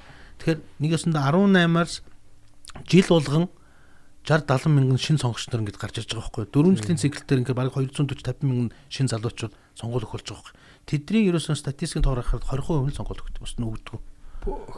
Тийм баг байдаг байхгүй. Тийм учраас залуучууд сонгуул өгөхгүй байгаа учраас энэ хуучуулт чинь гараад идэг асуудал тэндэг байхгүй. Тийм учраас одоо электорат хөдөлгөөний нэг том зорилго юу гэхээр залуучуудаа энэ удаагийн сонгуульд нэг хариуцлагатайхан хандаад улс орныхаа ирээдүй, өөрсдийнхээ ирээдүй, өөрсдийнхээ үр хөгжүүдийнхээ ирээдүйн төлөө нэг зөв хэнийг сонгох нь та нарын эрхийн асуудал. Энэ чинь хүний эрхийн асуудал шүү дээ. Бид нар ажилласан ус. Зүгээр сонгуулаа очиод өгөөч гэдгийг л гуйж байгаа. За тэгвэл одоо ингээд залуучууд яг ингээд мэдхгүйгээс болж хэнийг сонгохыг мэдхгүйгээс болоод сонгуульд оролцохгүй айгүй хүн л да. Тэгээ одоо яг бид нар чинь одоо тэнд байгаа хүмүүсийн хин нүн яриад байгаа, хин нудлаа яриад байгааг одоо мэдхэд жоо хэцүү шүү дээ. Тэгэхээр одоо яг тийм нэг судлах одоо тэг яаж таних ч үгүй тиймэрхүү.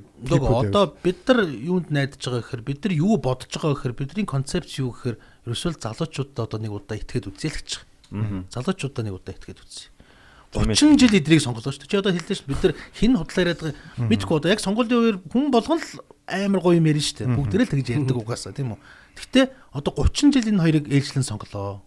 Одоо нэг болио. Одоо нэг залуучуудаа өөр хүчинд өөр одоо хүмүүс нэг өгөөд үзэл гэж. Яг сонголт хийх нь бол би зааж болохгүй шүү дээ. Мэдүү очиод электорат төлөвлөгөөс нэр дэвсэн үнийг одоо сонгоороо гэж хэлж болохгүй шүү дээ. Тийм учраас одоо зөвхөн сонгуулаа яддаг өгөөд одоо жоохон хэрсүүл байх. Хэрсүүл байх хэрэгтэй яг үнэ. Одоо та болохоор гэж шүү дээ. Ер нь бол ирэх сонгуулаар одоо хууччвал залуучууд хоёр талд л одоо хуваагдаж байна гэж ойлгож байна тийм. За ер нь бол тэгж ойлгож болно. Хоёр нам биш. Одоо шинэ хуучнаараа ялгагдах гэдэг тийм. Хандлага өөрчлөхийн тулд. Тэгэхээр залуучууд илүү олон гараад хууччлуулынхаа эсрэг одоо ядаж нэг юм өсөлтөх хэмжээ ч юм уу тал хэмжээг нь эзэлж чадах юм бол тий бас яг тэгээд хийж байгаа юм үнэхээр харагдах юм бол тэрнээс цаашаа бол илүү гой боломжууд нэгдэх юм болов гэсэн. Бид нар одоо 2000 нэр ирсэн гэсэн шүү дээ. Тэр нэрийг бид нар одоо шигшээд одоогийн байдлаар нэг 120 нэр дээр бид нар ярьж байгаа. Энэ 120 нэрээс аль 76 нь манай электоратын дэмжих хүмүүс юм бэ гэдэг бид нар ярьж байгаа байхгүй. Тэгээ тэр нэрсийг ингээд харахад би ч өөрөө тэр ажлын хэсэгт байгаа учраас сайн мэдчихэл дандаа залуучууд. Average нас нь бол нэг 30 юм уу да. Судлаа хичнээн үнд явагдсан байв. Гэхдээ одоо тэр 2000 хүнээс л судалгаа биш. Тэр чинь нөгөө хүмүүс захиа өгөөд тэр хүмүүсийн эргээд бид нар фидбек захиа өгсөн хүмүүсийн тоон 2000. Биш захиа өгсөн өмнөх нь 600 байхгүй. Тэгээд ингээд нэрсүүд ихсэн 2000 гаруй нэр цугларч байгаа байхгүй. Судалгааны хувьд бол бид нар байнга судалгаа хийдэг. Нийгмийн одоо судалгаануудыг бол судалгаа хийдэг компаниудаа захиалга өгөөл судалгаа хийлгдэг. Тэгээ угаасаа манай Монгол улсын хүн амын насны дунд чинь бас нэг тэр 30 50 цаал байгаа шүү дээ тий. Тэгэхээр бид нар яг энэ манай юу чинь бол бас comedy club ч ямар нэгэн тийм улс төрийн юм уу аль нэг тал мал биш. Яг юм бас. Гэхдээ та нар улс төрийг шүүмжилдэг шүү дээ. Тийм шүүмжил бид нар тийм нөгөө бид нар аль хэдийн улс төр хийж байгаа гэж ойлгоод байгаа байхгүй. Тийм шүү дээ. Аль хэдийн энэ нийгмийн харилцаанд ингээд юм дуу хоолойтой байгаа. Comedy гэдэг чинь одоо бидний нөгөө ярь занснаар энэ хошин шогоос ялгаатай юм нь тэндээ байгаа байхгүй. Би бол тэгж хараад байгаа шүү дээ. Тэгээ одоо энэ нийгэм болохгүй бүтэхгүй байгаа юмыг өөрийн гэсэн хэллэгээр тэрний гоё stand up comedy-гийн жаргоноор ингэж хүмүүст мессеж өөр way тий. Одоо тэр Монгол ардын нам болохгүй байна. Тэр хагуул авсан байна. Энэ нөхөр тэгсэн байна гэдгийг та нар инээдтэй байдлаар Шоглох. шоглох байдлаар хүргэж байгаа байхгүй юу? Эн чинь бас л нэг төрлийн улс төрийн пропаганда мөн үг л бас юм байна байхгүй тий. Тэгэхээр та нар бол уже улс төрд инволв орцсон хүмүүс гэсэн үг. Тэгэхээр бид нар бас яг одоо энэ комеди чи ерөөсөө л юу юм бэ л дээ. Энэ болохгүй байгаа юм ингээд нэг гажаад байгаа ч юм уу нэг юм жирийн биш те ингээд нэг юм тэмэлтээд байгаа ч юм уу тийм юмыг одоо хараад зэрэг одоо ер нь шоолдог. Нийтээр шоолоод тахаар тэр чин засагдсан. Яг үнэ. Шоолуулмааргүй шүү дээ. Тийм тэгэхээр яг л бас улс төрийн улс төр. Тэгээ одоо энэ залуу гоё ингээд гадаад төгссөн өндөр боловсролтой залуучууд за ингээд байлаа тий. Тэгээ дээшээ ингээд одоо улс орондоо юм хий бүтээ гоё хандлагатай залуучууд байлаа гэхэд тэр нэг таксны асуудал үүдэж шүү дээ. Дээшээ гарахад аюух зардал гаргадаг. Ямар такс? Такс гэх юм уу юу гэх юм тэр нэг юм амирх зардал гаргадаг шүү дээ. Сонгуульд ороход уу? Тийм. Тэрийг ер нь та яг яаж өөрчлөлт ер нь зүгээр гэж боддог вэ? Гэхдээ яг мэдээж тэрнээс болж ер нь хахуулын уул суурин тавигдаад идэг юм уу яадаг юм? Яаж өөрчлөлт санхүүжилт үү? Тий яг мэдээж сонгуул одоо нэг үеэ бодвол маш бага зардлаар хийж болох болцсон байхгүй юу? Болдог болцсон байхгүй юу? Одоо энэ жилээр ялангуяа сошиалыг ярьж байна те. Өмнө нь бол тийм боломж байгаагүй. Өмнө нь бол үнэхээр энэ сошиал гэдэг юм байсангүй телевизээр очихоор мөнгө нэхэн хэвлэл үйлдвэрд очиж юм хэлбэгээр мөнгөө төлнө. Тэрийг тараах хүүхдүүдийг салинжуулахаар мөнгө нэ. Самбаруудаар байршуулахаар түрээсийн мөнгө төлнө ч гэдэг юм уу. Айл майл тогтчих шүү дээ. Тэр чинь нөгөө хүүхдүүдийн цалингийн нөгөөл явуулж байгаа шүү дээ. Тэр тэгээд яг өгдөг ч юм уу гүйдэг ч юм уу тэгээд одоо асуудал биш шүү дээ. Тэгэхээр одоо нэг шал өөр платформ гарч ирж байгаа шүү дээ. Сошиал гэдэг. Бидний сая хийсэн судалгаагаар өмнөх судалгаагаар бол бас одоо 16 оны судалгаан дээр бол сошиал байсан шүү дээ. Тодорхой хэмжээгээр байсан. Тэгэхэд бол телевиз нь одоо 60% таа. Сошиал нэг 28-30%. Тэгээд хэвлэмэл материал нь нэг 10% таа ийм байсан байхгүй юу. Тэгээд одоо бидний хийгээд байгаа судалгаагаар сошиал нь 60%. Хэвлэмэл материал бараг байхгүй шахуулсан. Тэрийг уншдаггүй болсон. Тэгээд телевиз нэг 30-аас 40% нь л ийм байгаа платформ ийм байгаа байхгүй юу. Хамаагүй эко болж гин дээрээс нь хамаагүй зардал багасж гин. Тийм учраас залуучуудад одоо өмнөхөөсөө илүү боломжтой ийм сонгуул 2020 онд болох гэдэг нэ гэдгийг би хэлэх гээд байхгүй юу. Тэгээ ер нь яг ингээд залуучуудыг сонгоол те одоо цаад яг тэр одоо утга учир нь яг юу гэж та хэлэх вэ? Гэхдээ би түрүү хэлсэн шүү дээ өөр хандлага те. Сайхан амьдрмаар байна. Тий, сайхан амьдрмаар байна. Арай шудраг баймаар байна. Тэр шудраг байх юм чинь одоо уже яагаад өмнө энэ хэрэгүүд ингэж гардаг байсан тий? Одоо ингэ ямар янз янзын дуйлантай хэрэгүүд байгаа шүү дээ. Дандаа авилгалын тий. Энэ өмнө ерөөсөө гардаг байсан шүү дээ. Гардаг байсан чинь чинь тас нуучдаг байсан байхгүй юу? Асуудал нь тэндээ байсан байхгүй юу? Одоо энэ сошиал гэдэг юм чинь гараад ирэхээр хүн болгон сэтгүүлч хүн болгон ерэн сэтгүүлч болчиход байгаа. Хүн болгон сорс чинь нээлттэй болчиход байгаа байхгүй юу? Тийм учраас хүссэн хүсээгүй одоо нөгөө иддэг уудаг байсан хүмүүс ч гэсэн тодорхой хэмжээг хязгаарлаж эхэлж байгаа байхгүй юу? А залуучууд чинь үжээ энэ сошиал дээр хамтраад өссөн ингэсэн энийгээ мэддэг юм хүмүүс бол ингээд хулгай хийгээд байх нь хамаагүй багасах байхгүй юу? Би зүгээр зарим нэг нь гараад хулгай хийхгүй залуучууд хийхгүй гэж хэлэхгүй л дээ. Тэг хүн хүний өөрийнх нь бас нэг тийм одоо совестны бас асуудал байгаа л мэдээж тийм.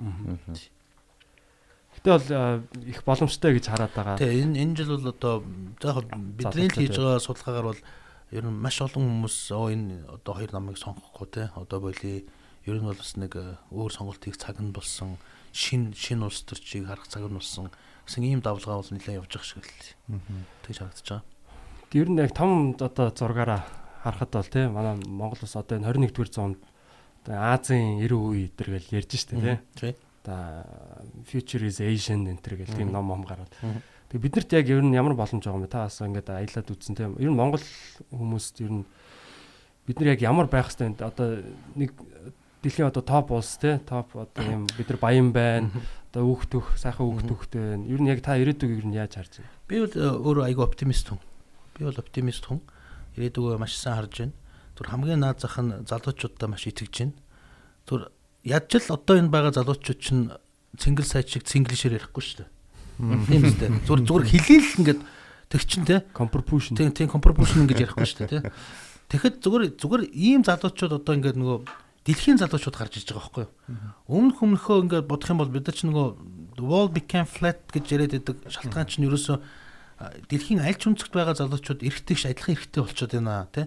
авж байгаа соорсон ч тэр авж байгаа мэдээлэл нь тэр хаанч байсан газар зүгээс өвөл хамаарад юм хийж болдгийг одоо ингээд Монголын олон залуучуудаас харуулдаг шүү дээ. Тэр генерашн одоо ингээд түрээд гараад ирэхээр Монголын ирээдүй бас айгүй гэгээлэг харагдаж байгаа гэж би хараад байхгүй. А зүгээр бусдаас одоо яг мэдээж даяаршлал гэж нэг юм ярьж байна те, globalization гэж нэг юм ярьж байна тийм үү. А тэрэн дээр survive хийх нэг зүйл нь бол би түрүүн тэр үг түүхээ ярьж байгаа нэг одоо сондгоорчлох юм уу юу гэх юм те, uniqueness те.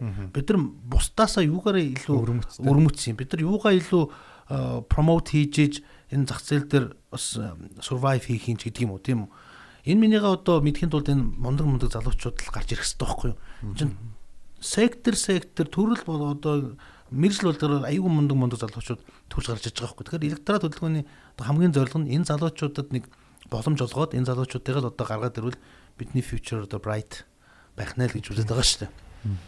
Өөр хандлага гэдгийг л би хэлээд байхгүй юу. Одоо энэ нэг заваан одоо нэгэндээ барьцаалагдсан одоо тэр чинь бүлдэгдсэн гэж яриад байгаа шүү дээ. Ийм байдлаас одоо цоошин хүн гарахгүй бол үнэхээр нэгэнд гараад ирэхэд нөгөөдгөө бүлдэгдсэн байгаа учраас ямар ч нэмэргүй байна гэдгийг л хэлээд байгаа юм. Тийм учраас бүлдэггүй гаргаад. Тийм. Яг нэгэсэндээ бүлдэггүй л хүн гарах хэрэгтэй байгаа байхгүй. Тийм. Гэтэ бүлдэгтэй байлаа гэхэд ядаж бүлдэгдүүлээгүй байх хэрэгтэй байхгүй. Би бас ёо дээр нөгөө тэр хотын соёл гэдэг нэвтрүүлэг дээр орж хахад та ярьжсэн шүү дээ. Манайх нөгөө нэг соёлын яамаа ингээд татан болгоцсан. Тэгэхээр чи одоо баг соёлгүй болж таарж байна гэдэг. Тэгэхээр бид нар бас юу хин ах ч гэсэн ярьжсэн. Бадам самбаах аялын цагийн Монгол бол яг юм соёлын үйлдвэрлэл бол маш одоо тийм потенциалтай. Тийм орон. Тэгэхээр яг та тэрэн дээр бас юу гэж боддог одоо ингээл одоо соёл гэдгийг та ер нь юу гэж ойлгоо? Ер нь яг дэлхийд дээр одоо нэгдсэн үндэсний байгууллагад бүртгэгдсэн 198 улс байх шиг байна тийм үү? Цаана бүртгэдэггүй нэг 10 хэдэн улс байдаг. Ингээ нийтдээ нэг 220-од улс 18 улс байдаг байхгүй юу? Одоо бүртгэдэггүй улс гэдэг нь чинь Тайван юм уу, Хойд Судан ч гэдэг юм ингээд нэгдсэн үндэсний байгууллага бүртгэгээгүй юм аяг олон улс байдаг байхгүй юу? Тэг ингээд нэг 220-од улс гэдээ тооцохоор тэн дээр бид нар юугаараа ялгарч байгаа ингээд түрүүний ялгарлыг яриад нь шүү дээ. Тэгэхээр бид нар түүхээрээ ялгарч байгаа байхгүй юу? Жишээлбэл. А түүх гэдэг маань өөрөө соёл байхгүй юу? Ер нь бол энэ дэлхий дээр нь байгаа улс орны яг эдийн засгийн болон газар зүүн үл хамаарал гэх юм уу те, одоо тусгаар тогтнолч гэх юм уу те. Энд чинь нэг зүйл тийм үү? А тэрнийх нь дархлаа нь өөрөө соёл нь байдаг байхгүй юу? Тэгэхээр соёлын яамгүй байна гэдэг чинь тэр улс өөрөө дархлаагүй болчихно гэдэгтэй агаар нэг байгаа байхгүй юу? Бид нар одоо маш олон улс бол соёлын яамаа бүгд яамтал байна шүү дээ. Тэг манайх шиг одоо ингээд энэ олон яам байж байгаа чинь ингээд татан буулгыг хамгийн түрүү соёлын яамаар татан болгочихдог байхгүй юу? За тийм байж болохгүй л гэж би хэлээд байгаа. Тэгэхээр соёл гэдэг чинь өөрөө тэр улсын дархлаа. Хэл, соёл, үг түүх гэдэг чинь тэр улсыг бусдаас ялгаруулж байгаа, өөр байлгаж байгаа. Тэр ялгаан л байхгүй. Тэг энийхээ бид нар барьж явах хэрэгтэй.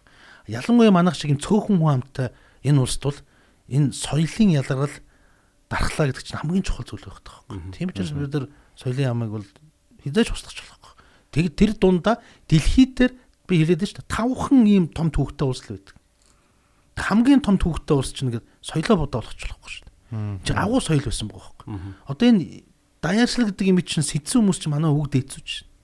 Чи зүгээр энэ Silk Road гэдэг их дээр үес байсан л да. Гэхдээ хамгийн хөгжсөн үе нь 13 дугаар зуунд байхгүй. Чи одоо хар хорноос ч гэдэг юм эсвэл Италийн Даатуу хотоос Венец руу 18 настай охин тэрэг дүүрэн алт чирээд явхад ив ирүүл зөв зүгээр л очиж шít. Одооныхоос ч аюул бүр ямар ч аюулгүй явдаг гэсэн гэж чи бодлоо. Тэрхтэл монголчууд тэр чинь тийм гоё одоо байлгаж чадчихсан ийм сайхан үүхтэй түүхтэй ард түмэн соёлгүй байна гэж соёлын яамад татан бууддаг чинь парадокс байхгүй. Байж болохгүй зүйл. Бид нар баг хамаг хүчээ соёл руугаа хаях хэрэгтэй. Гэхдээ хамгийн түрүүнд тэр шүү дээ. Ерөөсөө тий. Тэр соёлоороо л бид нар дэлхий рүү цацаж одоо ямар ч төрийн оролцоогүйгээр тий. Зүгээр л даш тундаг гэдэг нэг манай рок попингийн үеийн нэг залуу хүү гэж гоё хамтлагийг байгууллаа. Тэр нь одоо ингээд өнөөдөрхөн би сая Английн одоо Telegraph сонин дээр хүүгийн талаар ямар гоё нийтлэл гарч байна тий. Бүр аим шиг битсэн байлээ. Та нар болоод уншаар. Гол утга санаа нь ер нь Metallica-гаас хойш ийм гайхамшигтай одоо хамтлаг дэлхийд гарсангүй. Тэгэхээр одоо хүн хамтлагч одоо ингэ насаараа одоо ингээд одоо энэ төр карьерээ баг хийж одоо ингээд хүн хамтлагийн publishing тэр одоо ингээд энд хандж байгаа хандлага энэ бүх юм ингээд харьцуулаад үзэхээр зөвхөн Beatles-тэй л харьцагтаад байгаа шүү дээ. Одоо тэр нөгөө тесрэлт дээрээс нь тэр хурд тэгээд тэрний талаар сонирхож байгаа сонирхол бичиж байгаа артикл одоо энэ сонирхож байгаа медиа орж байгаа студ дуу хуур одоо юу гэдэг борлогдож байгаа плед бүх концертууд нь sold out те. Тэгээ эн чин ямар гоё манай соёлын яамгүй улсыг соёлоор бидрийг одоо дэлхийд таниулж байна те. Энэ бол 13 дугаар зуунд бид нар ингэж байлдан дагуулж ирсэн болохоос одоо тэр үед сэлмээр байлдан дагуулж ирсэн бол одоо тэр дуу хуураар морин хуураар байлдан дагуулж чадсан шүү дээ. Энэ ямар гайхамшигтай соёл вэ? Бараг сэлмээс ч хүчтэй хамаагүй хүчтэй байна. Энэ чинь амар нөгөө зөөлөн хүчний бодлого гэдэг чинь одоо яг энэ утгаараа ингэж явж шүү дээ. Тэгсэн мөртлөө чи яамгүй те ямар соёлын яамгүй чинь төрн ингээгүй шүү дээ. Төрн тэнд нэг хамтлаг байгуулаад та нар ингэж яваа сайхан хүүгээд будаа болох ч гээгүү шүү дээ. Солонгос ч бол төрн дэгж байгаа шүү дээ. K-pop гэдэг урлагийг чинь төрн дэмжиж энийг ийм маш том индастри болгоод тэр нь одоо өөрөө ямар гоё үр өгөөж ямар гоё эдийн засгийн том платформ болоод хувирдсан. Ямар хэдэн тэрбум долларын ашиг олдог ийм индастри болгочлоо шүү дээ. Тэгэхэд төрн тэгж чадахгүй байхад зүгээр л нэг таштондог гэдэг дуучин л чадчих шүү дээ. Тэгээ энийг л би хэлээд байгаа. Бид нар бол нүүрс тий одоо бид нар энэ соёлоо зарж чадах юм бол бид нар одоо зүгээр хамгийн наацхан жишээл өөрснөө шаардлагагүй бид нар Чингис хаан гэдэг энэ агуу мянганы доо хүн гэдэг чинь цорын ганц шүү дээ. Бид нар хэлээгүй шүү дээ. Тийм бид наргүй тийм тайм сэтгүүл хэлж байхгүй дэр чинь. Энэ хүнийхээ талаар бид нар кино одоо Холливуд шиг ч юм уу эсвэл Солонгос шиг одоо сая Parasite шиг ч юм уу хийж чадахгүй л дээ. Тэр аутсорсинг хийгээд хийж чаддаг газар тань хийх хэрэгтэй байхгүй.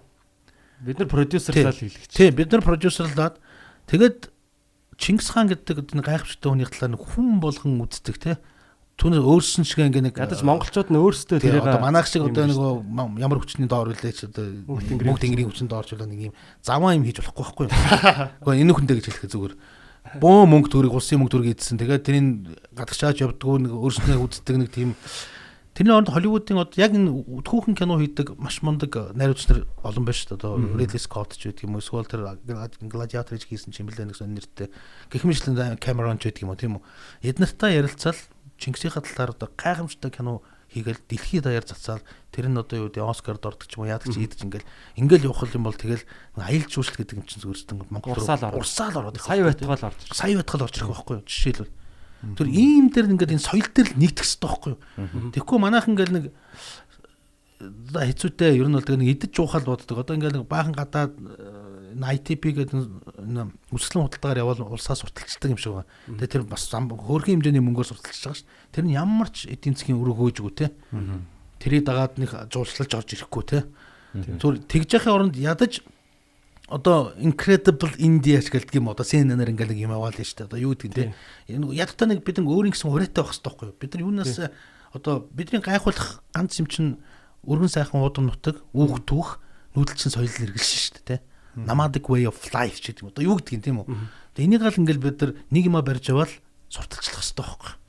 Ингэжээж бид нар цаашаа гоё амьдрах. Энийг бол одоо ганц бие биш залуучууд л одоо ингээд хийх хэрэгтэй байхгүй. Нийтээрээ л ер нь нийтээрээ хүмүүсээ хурдлах хэрэгтэй. Одоо л яг тэрийг илүү бодож эхэлж байна. Хүү хамтлагч харуулж байна тий.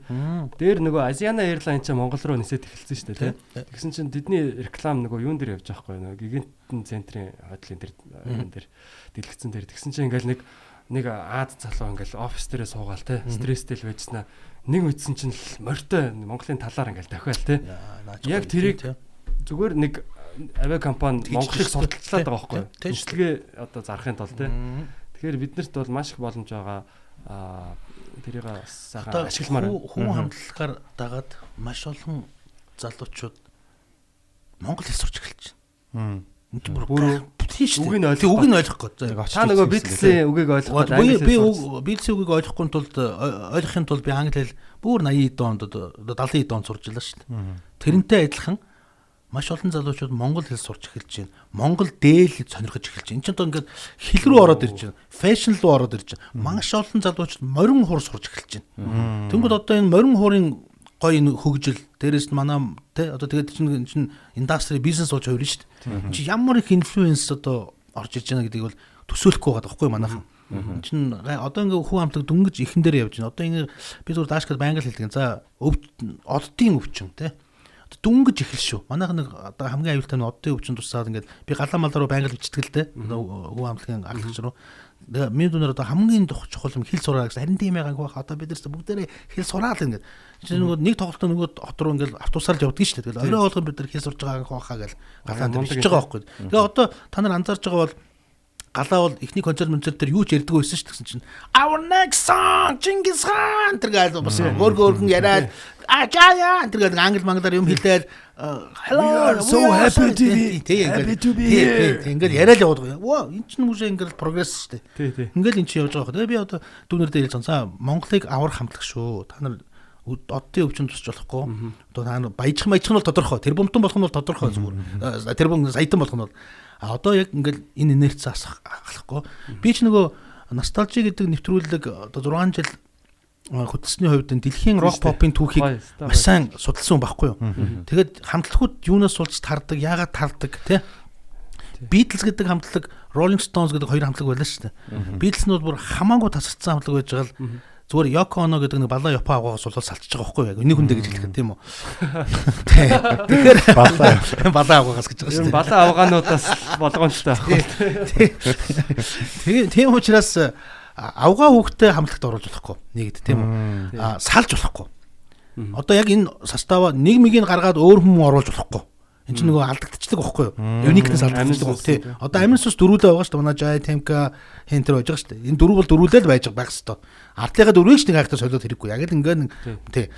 Rolling Stones Beatles-ийн доор байсан хамтлаг салаагүйгээсээ дуу сайтай гоё дуу зохиодог perfect байсан та ерөөсөө биш. Зүгээр салаагүйдээ өнөөдөр дэлхийн номер 1 хамтлаг болчихлоо шүү дээ. Урт удаанаас. Одоо Mick Jagger 75 одоо хүртэл тоглож байгаа шүү дээ.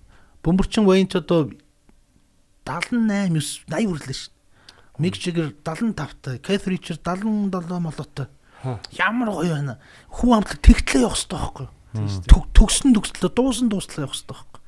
Тэгжиж Монголоо эн чинь үүрдээр байнга нөгөө апдейт хийгээл Монголыг сурчлаа л яваад гэсэн байхгүй юу? Одоо ингээд Rolling Stones хамтлаг нийтдээ бараг 1000 гаруй дуу зохиосон байгаа. Пүү юу вэ? Тий. Тэгээд тэрнээс яг концертод дуулагддаг дуу нь яг нөгөө хит болсон нөгөө хэдхэн дуул байдаг байхгүй юу? Өөр нэг шин дуу муугаа дуулахаар хүмүүс авчилцдаг. Болоо шүүлдэж мөнгөлдөө. Нөгөөдгөө тэгэл тэгэхээр ерөөс 10 хүн дуул Rolling Stones-ыг 50 жил тижээж шít. Одоо хүн тий. Одоо хүн амтлагын юу вэ? Одоо Wolf Totem одоо юу байдгийг те Чингис хаан эдэр энэ дуунууд нь л ингээл тижж гин. Тэгэл одоо ерөөс ингээл яваад байгаа хэрэгтэй. Тэгэл одоо тэгээд энэ үг түүхийг хараад үзэхээр эхний цомог бол айгуу successful явчлаа те. Гэрэг гэдэг цомог тийм үү. Хоёр дахь цомог айгуу чухал. Том асуулт юм. Айгуу том асуултын тэмдэг. Хоёр дахь цомог perfect явчих юм бол гурав дахь нь асуудалгүй явдаг байхгүй. Тэгэл дөрөв гэж яв. Beatles яг тэгсэн байхгүй. Тэгэхээр цаашгийн цомгууд нь бол ингээд нөгөө тэр массаараа инерцээр хүмүүс аваа явчихдаг. Тийм учраас хүн амтлагын хувьд бол хоёр дахь цомгоо яарах хэрэггүй. Промошн маш сайн хэрэгтэй. Үнэн ямар ч хүн сонсоод вау гэхээр юм баслаа. Төгс юм хийх хэрэгтэй. Нэгтгэсээ илүү хийх хэрэгтэй. Тий. За хоёр дахьыг ингээл дэлхийгээр шуугараал вау гэж бүх критикүүд бичээл аллаа ичлаач тэгэл гэх юм бол тэгэл 3 4 5 6 тэгэл дархлагдчих. Тэгэл дархлагдчих. Тэгэл worldwide хамт. Одоо тэгэл клубүүдийг одоо ингээд дүүргэж байгаа бол одоо том стадионууд дүүргдэг болно шүү дээ. Тэгэл AC/DC байхгүй юу?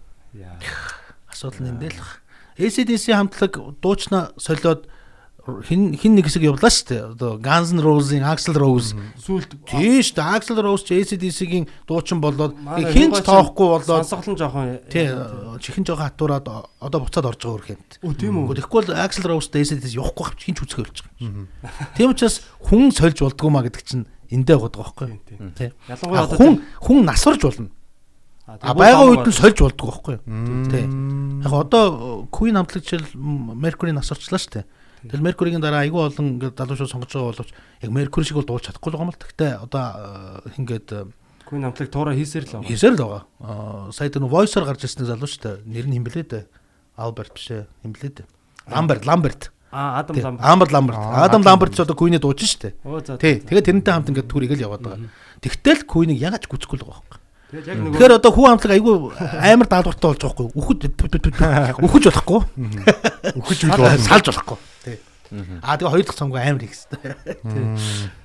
Тий бид надад л одоо хүү хамтлагаас бол өшөөч юм гарахаар супер юм гарах тийм юу потенциал байгаа юм шиг. Галаа Жая одоо нэг хүн амтлагт байгаа хоёр лидер нь аюу авьяастай хоёр залуу байхгүй.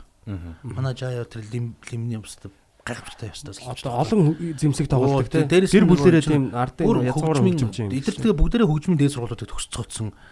Одоо би рок попын түүх ингээд харахад Пол Маккартни бол нот мэдгүй олон жил явсан юм шүү дээ жишээлбэл. Тийм үү? Rolling Stones тэр. Одоо яг мэрэгжлийн хөгжимч гэхэд бол цөөхөн шүү дээ. Одоо Queen хамтлаг бол одоо Brian May ч астронавт хүн шүү дээ. Одоо сансар судлаач, профессор хүн шүү дээ. Монголд нөгөө нар хэлт болсон шүү дээ 90-ийн онд.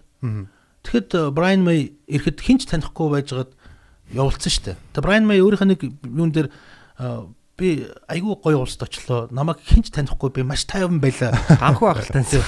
Ганцхан залуу таньсан. Тэр нь явах гэж байхад нь хил дээр таньж байгаа байхгүй юу? Та Brian May мөн үү гэд.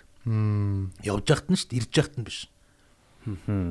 Сайхан 50 санагцсан. Тэгэхээр одоо рок попын түүхийг судалж байхад тийм яг мэрэгжлийн манай хүү шиг юм мэрэгжлийн хөгжмийн одоо төгссөн нотуудын перфект эзэмшсэн гармон гэдэг юмыг судалсан ийм хамтлаг бол их цөөхөн.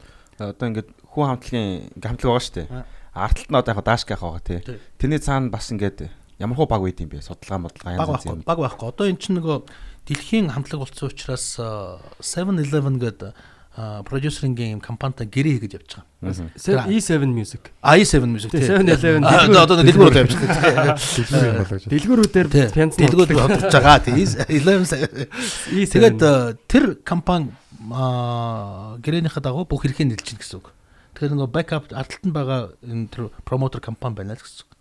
Одоо нэг өсөндөө бол нэг өсөндөө бол даашкатаа ч хамаагүй болоо явчихсан гэсэн үг тий. Гэтэ даашках бол хөгжмөө зохиосон тийм продюсер хийвэрэл авчих тийм хөгжмөө зохиож байгаа гэж сонссон. Тийм. Гайхамшигтай тий. Цаашаа. Гэхдээ одоо тэгэл соёл ярьж байгаа одоо хүүг ярихгүй болохгүй байхгүй юу? Тэгэхээр бид нэг соёлын яамгүйг түрүүн ярьснаас бол нэг хүр орчлоо шүү дээ. Тэгэхэд соёлын яамгүй улсаас зөвхөр нэг ингээд нэг таш тундаг гэдэг залуу ийм гоё Монголыгоо сурталч чадчих шүү дээ. Энэ бол гайхамшиггүй бол гайхамшиглах. Өшөө энэ дөнгөж эхэлж шүү. Би дөнгөж эхэл гэж харж байгаа. Манай мориор хийдэг хүмүүс, мориор заадаг хүмүүсийн одоо үнц нь бол битэх өсөж байгаа байхгүй. Үнц нь бол морион уурын үйлдвэрлэл тийм үү? Одоо энэ чинь ингээл хултан авалт явагдана. Гитар шиг л одоо зараг багш нарын нүртэл ингээд одоо гадаадд хилтэй бол одоо тий одоо шууд ийм сургалтуудаа онлайн сургалт зараад эхлэх гэсэн чинь дээрээс нь фэшн тий одоо эдний өмсөж байгаа хувцсуудын сонирхож эхэлж байна. Жайгийн тэр өмсөж байгаа гутал ямар гоё юм бэ гэж ярьж байна. Тэр чинь ингээл бичиж шүү дээ. Одоо ингээд том критикүүд чинь эдгээр ийм гэсэн тэгсэн ингээл тэг чинь ингээл өөрөө амар том үнэнгүй сурталчилгаа явьж байгаа байхгүй. Монгол улсад ямар ч дарамтгүйгээр нэг төгрөгч Монгол улс тэр хамтад өгөхгүй байгаа шүү дээ. Тэгэхэд Монгол ямар гоё өгөөчтэй ийм сурталчилгаа явьж байна. Дэлхийн одоо Монголын бүх элчин сайдууд нийлээд хийж чадаагүй сурталчилгааг энэ нэг 4 залуу одоо 8 залуу даашгадаг нийлээд 9 залуу хийж шүү дээ. Асуудал энэ л байгаа байхгүй. Тэгэхээр биднэрт бол маш баялаг тийм юу одоо авдраа авах бол тий их баялаг зүйл байна. Тэгээд дээрээс нь эн чинь нэг жим заачиж байгаа байхгүй юу? Тий. Эн чинь дэлхийд гарч болох юм байна. Зөвхөн Монголынхаа бид нэг Монголын зах зээлээр жижигхэн гэж яриад байдаг шүү дээ. Чи ганцхан соёл талаасаа ч биш тий. Ер нь сайн бүтээгдэхүүн хийх юм бол дэлхийн нэг wall become flat цаашаага бид дэлхийд борлуулж болох юм а гэдэг сигналыг өгч чадчих шүү дээ. Тийм ээ. Сая нөгөө Лос Анжелест очиод Химэр уран сахны киноны продюсер Дүлгүн гээд одоо бүсгүйтэй уулзлаа. Тийм тэгээд Химэр киногч бас одоо Каны наадамд одоо оролцуулсан. Химэр гэдэг нөгөө морьтой. Тийм морьтой. Манай хэний бэлгийн хийсэн үү? Тий. Тэгээд бас зөндөө бас наадмуудаар амжилттай яваад тэгсэн чинь бас нэг одоо Каны наадам ч юм уу одоо Холливуудын одоо энэ Оскар ч юм уу тиймэрхүү одоо том шагнал одоо юм наадмуудад оролцоолохын тулд бас их мөнгө төлөх хэрэгтэй байдаг гинэ.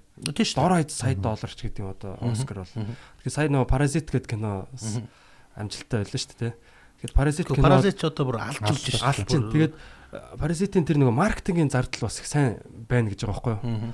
Одоо баг кино хийсэн зардалтайгаа баг адилхан дуу тийм зардал тэр маркетинг наадмууд тавих тэр үзүүлэх. Тий, ер нь бол тэр юм дээр бас явсан. Нөгөө бизнесийн ашиг орлого нь жишээл хүү хамтлагийн хувьд бол концертын орлого гэхээсээ илүү мерчендайз нь хамаагүй илүү байхгүй юу? Одоо жишээлбэл энэ Google-тэй кино мөн үү биш үү?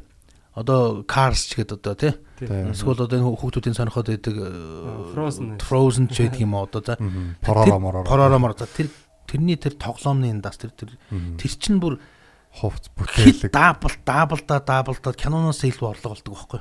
Асуудал нь тэндэл байт. Тэгэхээр одоо энэ Parasite сая ингээ Parasite-ын тэр зүгээр юм жижигхэн ресторан чинь одоо юу гэдээ хэлэхгүй баларсан гэж шүү дээ. Яг нөгөө нэг хин хоёр нэг хоол идээд суудаг нэг ресторан байгаа шүү дээ. Жижигхэн буланд яг чи миний оронд очиод багш болчлоо ч гэдэг л яадаг ч үлээ тий. Тэр чинь нэг 8 үнээс суудлаа жижигхэн цайны газар ингэнэ. Одоо эн чинь ойчл ингээд дэлтгэх болцсон. Юм чинь тийм болдог байхгүй. Зүгээр тэр нэг орой нэг хөл үсгэн нэг бетроны юугаар гүйдэг л үү дээ. Тэрүүгээр чи хүмүүс одоо ингээд зураг авахулаад шавтарлаж гүйлдэ зүгээр. Хөл үсгэн гөөмээрээ нэнэгээр. Тэр чи одоо юу гэдэг хүү амтлагийн зураг авсан газар энэ гэх юм. Юу гэдэг одоо энэ чинь туризмын нэг гоё тим destination болгож болж байгаа байхгүй юу? Тэ. Одоо Ливерпул юугаар амьдардаг вөхөр Битлсээр амьдарч байгаа шүү дээ. Битлсээр амьдарч чинь хөлөмгөөр амьдарч чинь тийм үү? Тэгэд Битлсийн тэр төрүүд нь ерөөсөө ингээ каверн Битлсийн бүх холбоотой юмнуудыг үзэл явдаг тийм төрүүд байдаг байхгүй юу? Яг тэрнтэй адилхан одоо энэ тур хийж байгаа компаниуд гэсэн хүүгийн тийм тур мүр ингээл байж болно шүү дээ. Явандаа бол тийм үстэй. Хөгжин бүжгээр орж гарч мараал тий. Тэр нөгөө яг ингээд дэлхийд даяар алдартай болоод спред хийгээд ирэхээр чинь бүр ингээд animation бүр ингээд аюу төсөөлөс маш их давсан тийм энэ одоо юу болдог байхгүй. Одоо анхны цомгоо бичсэн студент гэдэг юм. Тэгэл явна шүү дээ одоо тий. маш олон талын тийм учраас бид нар одоо дотроо хүү хамтлагаа very successful амжилттай цаашаа явуулсаа. Дэлхийн бүх рекордуудыг эвтээсээ. Тэ? Одоо ингэж яваас цомгууд нь амар зарагдаасаа. Сүүлдээ одоо ингэ дэлхийн том стадионуудыг хэдэн мянга 100 мянган хүн суудаг стадионуудыг дүүргдэг хамтлаг болоосаа. Тэгээд дээрэс нь өөрснөө тэр бунтангууд болоосаа. Тий. Ингээл хүсэг үлэгээл. Тэрийг би бол нөгөө манайхын юмыг жоох ингэ шорт хардаг тийм юм байдیں۔ Тэгээ би байнга эдэрд хэлээд байгаа тийм юм жоохон нас явцсан жоохон туршлагацсан ч гэдэг юм уу. За миний дүнд ийм юм ирээд байгаа шүү. Та нар ерөөсөө зогсож болохгүй шүү. Цааш ингэж явна шүү. Ингэж шүү. Хот хитийн зорилго чинь бол ингэж явах хэрэгтэй шүү гэдгийг л тэгэл байнга л хэлж байгаа л та. Ах баха. Одоо манай ах урлагтаа ер нь хэр их дэмжлэг үзүүлдэг юм бэ? Ер нь ямар хөл зүг вэ таны бодлоор?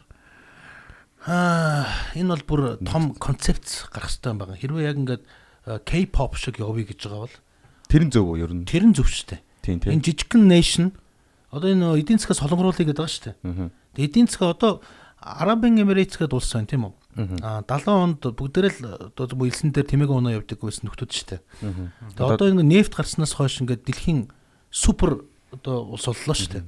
Тэгээ одоо Дубай, Абу Даби гэдэг хотууд яаж хөгжиж чинь гэхээр энэ техник технологийн одоо цөм болж шүү дээ. Гайхамшиг болж шүү дээ. Хөрөнгө оруулалт хийж дээ тийшээ. Маргааш Абу Дабигийн Дубайгийн нефт карант нь хаагдлаа гэхэд ямар ч асуудалгүйгээр амьдарч болох солонгоролт гэдэг юм хийцэн бохгүй.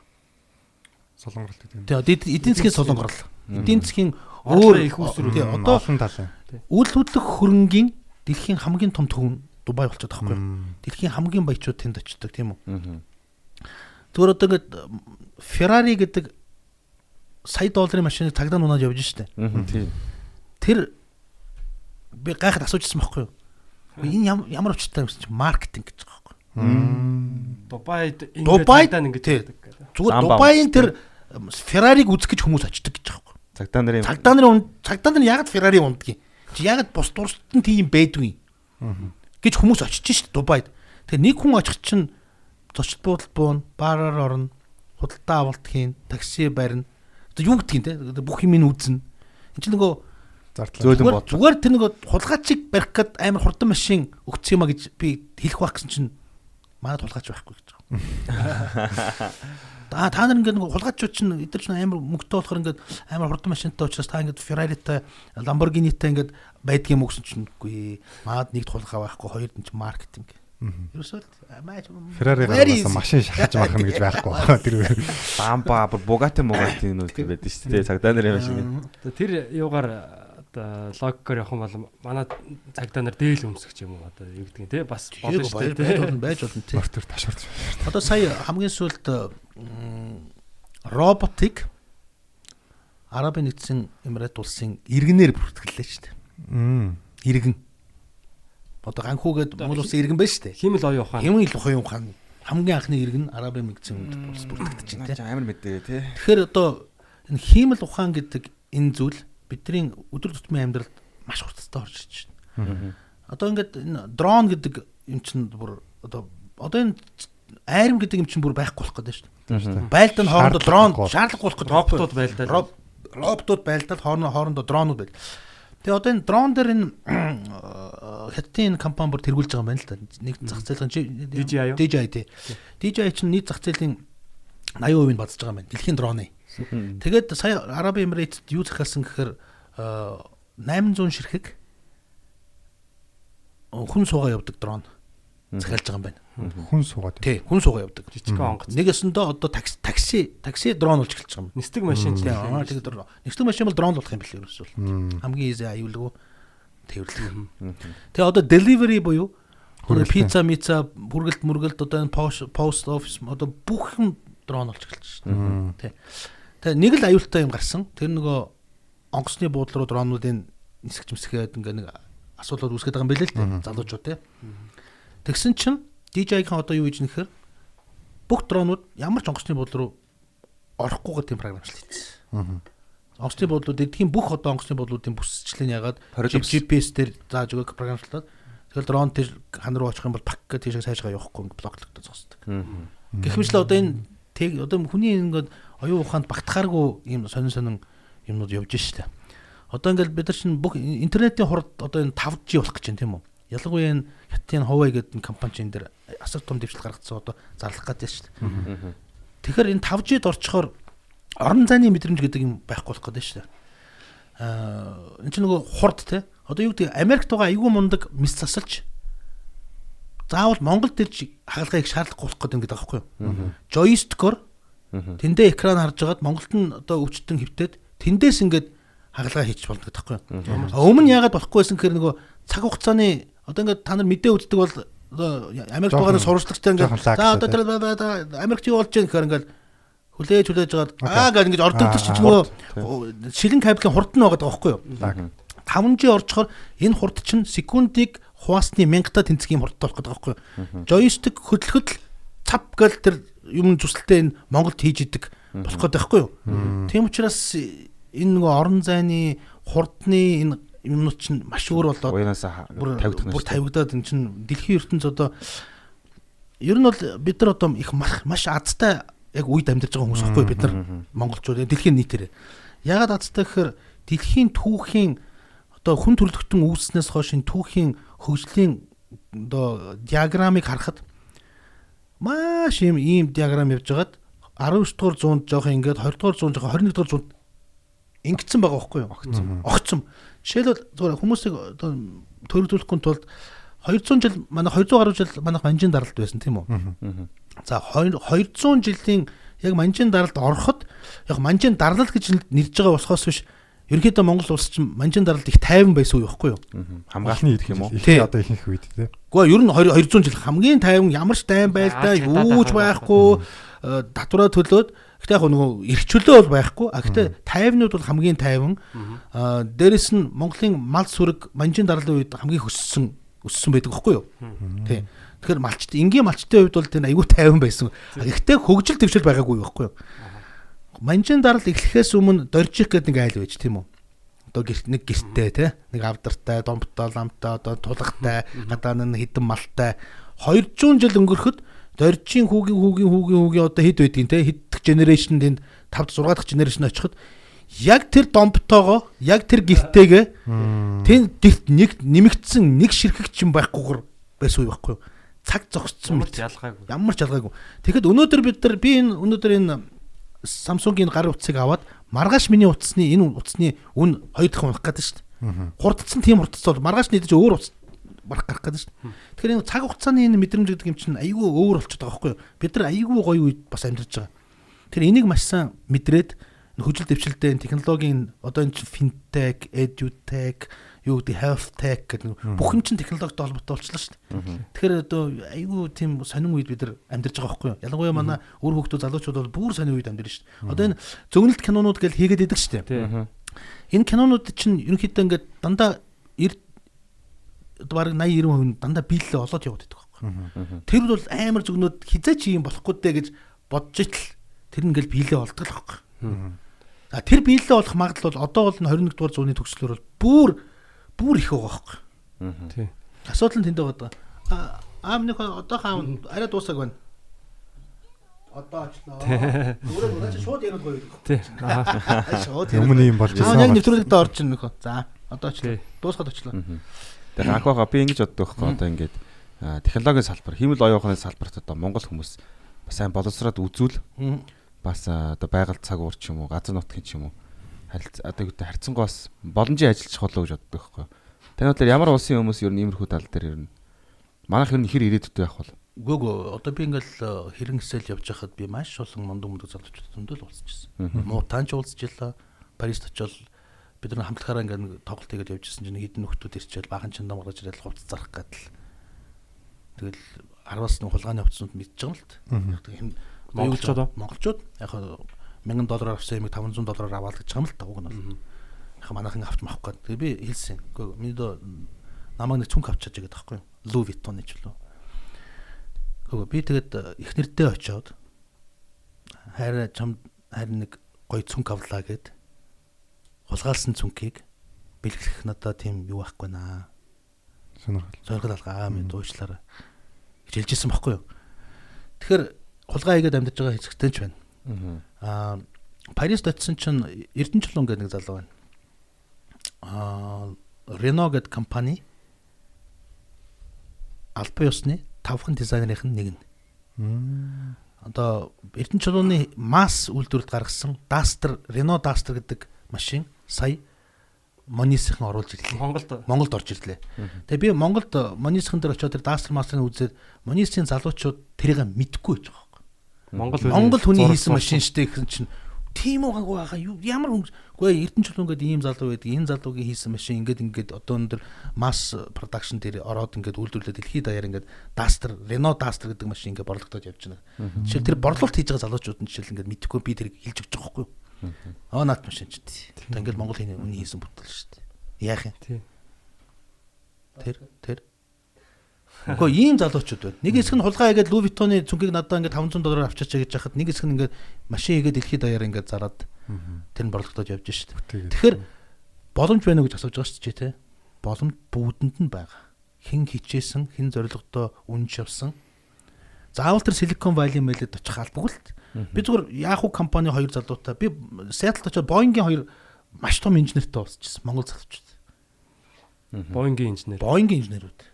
Би Филиппинд очисон чинь Азийн хөгжлийн банкны дундад Азийг хариуцсан зээлийн хэлтсийн дарга гэдэг нэг залуу. Тэгвэл монголчууд хаасайгуу дэлхийгээр нэг ингээл тарцсан. Би энэ Сомали гэдэг амар дайнтай газар. За энд яаж Монгол байвдаа гэхэд нэгдсэн үндэсний байгууллагын маш мундаг нэг бүсгүүдийн жишээл ингээл явж байгаа ч гэсэн Монгол бүсгүүд тийм. Тэгэхээр энэ юу харуулж чинь гэхээр боломж бол бүгдэнд нь байх. Тэр боломжоо барьж авч чадчих гэнэ үү? Үгүй юу гэдэг асуудал л байна. Тийм сая SBT-д Америкээр явахдаа хот болгондоо бас тийм жижиг юм баримтат киноны дүрснүүд авсан л да. Ажиллаж амьдарч байгаа монгол залуучууд бидний үеийн бүр залуу 90-ад оны залуучууд. Тэгэхэд л одоо лаглаг Amazon компанид ажиллаж байна. Тийм одоо энэ лаглаг Bill Gates-тэй нэг офис сууж ийн л гэж яах юм. Тэгэл та нар одоо ингээд дэлхийн нийтийн одоо энэ stock exchange буюу одоо энэ компаниудын листт ингээд жил болгон рейтинг гардаг шүү дээ. Одоо Орлогоороо гэсэн Forbes 500 одоо тэгж гардаг шүү дээ, тийм. 10 жилийн өмнө бол одоо юу гэдгийг дандаа ингээд уул уурхайн Rio Tinto гэдэг юм уу, GP одоо юу гэдгийг BHP Billiton гэдэг юм уул уурхайн компаниуд л доминант байсан байхгүй юу? Эсвэл банкуд тийм одоо BHP Billiton юу гэдгийг JP Morgan гэдэг юм уу, тийм. Stanley банкгийн байгууллагууд уламжлалт одоо бизнесүүд тийм. Одоо та нар хараа. Одоо Facebook, технологийн компани, дандаа интернетийн компани, Alibaba, Amazon, тийм. Одоо Walmart-д ч нэг дээгүүр явдаг л шүү дээ. Тэр байхгүй. Одоо нэг худалдаач нь Walmart-аар биш, Alibaba-гаар Amazon-оор явдаг болчихлоо шүү дээ. Гэрлүүн шууд хүрдэг шүү. Тийм. Тэгэхээр энэ өөрчлөлтүүд нь одоо энэ лист компани дээр хүртэл ингэж жишээл харагдаж шүү дээ. Өөрчлөлтүүд ингэж явж байна. Ийм хурдцтай явж байна. Тэгэхээр бид нар бол тэрнээс л хурдан тэрийг одоо хаашаа явах гэдэг яг монголчуудын нэг түрүүн би яг нүүдэлчин соёл иргэншил нөгөө нэг соёл талаасаа жоохон хоцрогдоод байна гэсэн боловч бас нэг талаараа их давуу талууд байгаа. Нөгөө адапташн монголчууд нь адапташн айгуу дагсан зогцох тэр чанар айгуу сайтай байхгүй монголчууд бид нар цаг ураач тэр Би одоо жишээл ялангуяа энэ хэл сурах дээр Монгол хүн шиг ийм авьяас би хаан чараагүй. Би одоо ямар ч perfect англиар ярьдаг орос хүнийг яаж ярьсан энэ орос байна гэд би сонсоод мэддэг. Эсвэл энэ Япон байна ч гэдэг юм. Энэ хятад байна ч гэдэг юм. Би perfect англиар ярьдаг монголчуудыг бол би одоо жишээл оюутан байхдаа чех хэлийг бол үнэхээр төгс сурч байсан байхгүй. Манай чехууд надаа ингээд чиний наадан онгор нүдэ чинь харахгүй бол чи яг чех хүн шиг ярьж чинь. Дээрээс нь чи бүр ингээд праг акценттай яриад байна. Бүр акцентуудын сурцсан байлаа шүү дээ би чинь. Тэгэхээр монголчууд бид нар тийм их давуу чанарууд байна. Монгол хэл чинь өөрөө айгүй хэллэг хэцүү хэл учраас бид нар тэр олон дуу ядаа гардаг. Тийм учраас айгүй баялаг хэл гэсэн үг байхгүй. Монгол шиг ийм гоё баялаг хэл ялангуяа монгол хэл юунд их тохирдог гэж нөгөө нэг Холливуудын нэг дангаж гадныхыг үздэг гэсэн чинь манай гадаад байгаа монголчууд те. Америкт байгаа монголчууд үзэж байгаа бох тийм үү? Тий үзэж байгаа. Нөгөө нэг хэсэг чинь ийм нэвтрүүлэг их гардаг байлаа шүү. Нөгөө дэлхийн суперстаруудын гэрээр явдаг нэг юм. Тий. Тэрүүгээр 50 центэд нэг очсон байхгүй юу? Тэгээ 50 цент дээр очсон чинь 50 цент ингээл гэртээ стайм ингээл хип хоп хөгжим ярьжсэн. Нэг CD гаргаж ирсэн байхгүй юу? Гэсэн чинь татарын CD гараад ирж байгаа байхгүй юу? Манай нэрээ би өөрөө үзэж байгаа юм. Татарын CD гаргаж ирсэн. Энэ яг хаанхын хамтлагийг би бол мэдэхгүй. Гэхдээ sto cool guy жинхэнэ хип хопчуд шүү гэж байгаа байхгүй. Тэгэхээр гой сонсог. 50 центэд Монгол одоо чи орсоор өгүүлж байгаа сонсороо ёо fuck бүр инээд юм үнэ шүү дээ.